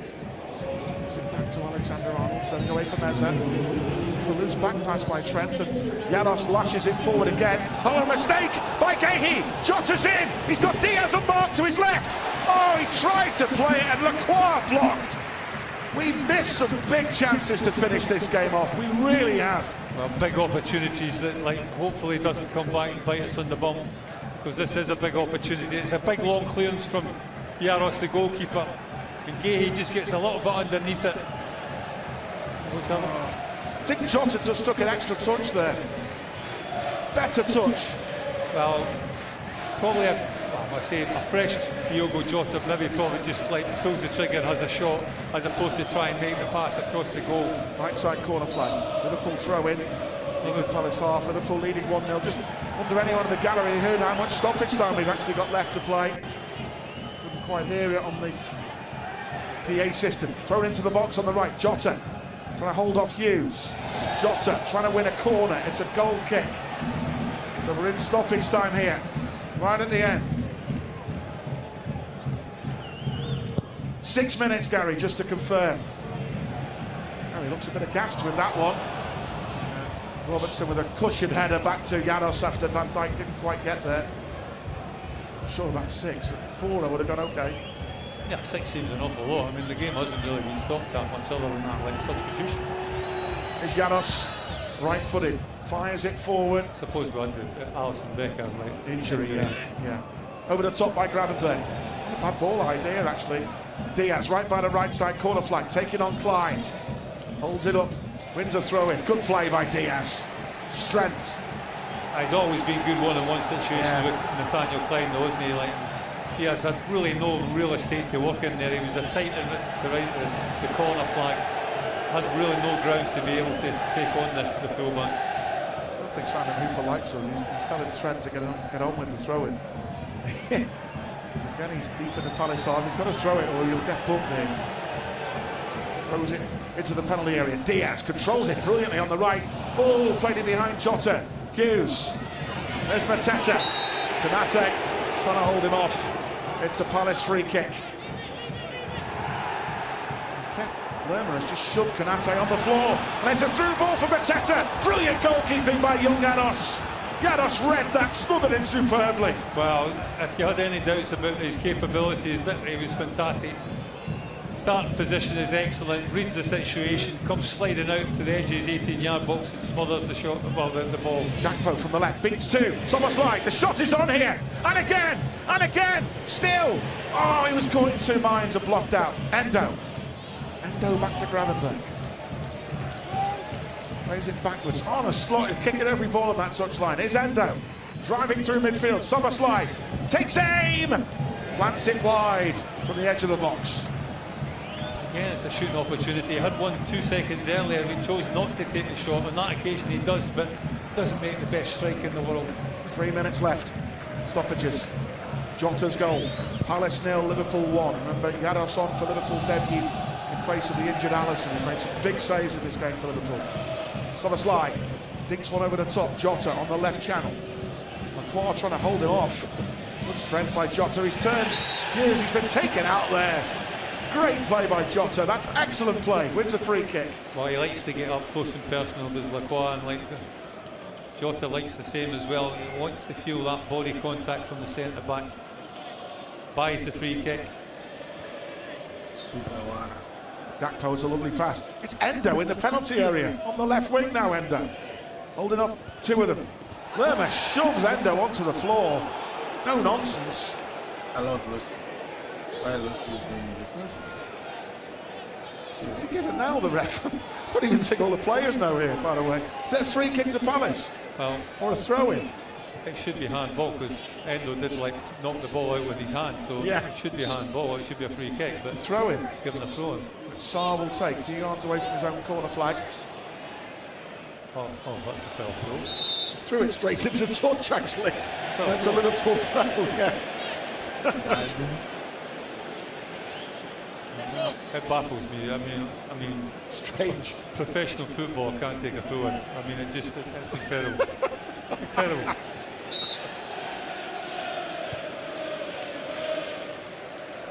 You say incredible, what would Jockey say? Terrible. You get your 5-year-old to take a throw in. Absolutely. Palace still go forward. Van Dijk there before Mateta. Endo, great double block by Wataru Endo. It's the last minute now. Henderson out of his goal to smash it forward. Liverpool lead 1-0. Van Dijk cushioned header. Touched by Gakpo. It's a great one to go past Hughes. He skins Sarr. Now, Cody Gakpo running at Lerma. It's going to go for a Liverpool corner. Excellent that by Gakpo. That's what you do. Well, drive forward, keep hold of the ball. Running down the clock, he just takes it into the corner. And dead on his feet as well, I think, Gakpo, but something like just drove him on it. Liverpool will not take the chance to put it in. I would have thought, try and keep it in the corner. Dinks it to the left to Robertson, and it'll just go backwards from the corner kick. He's got to hold on to it now. We're coming up to the 6th minute now. Yaros to take it. Cannot be long left. Jota goes down. Somersley is free in the penalty area, but a really poor layoff. Jota's fuming. Says, give it me and I'll score. Give it to the Palace man. Palace go long.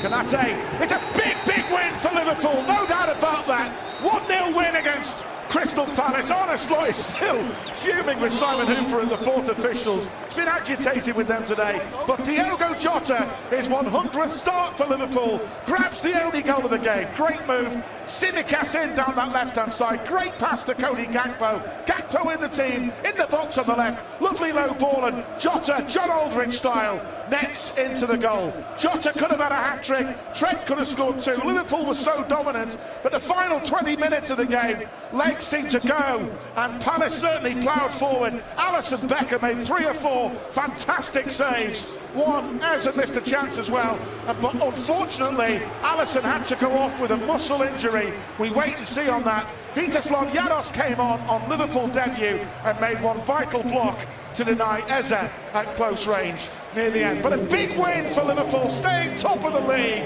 into the international break. Palace 0, Liverpool 1.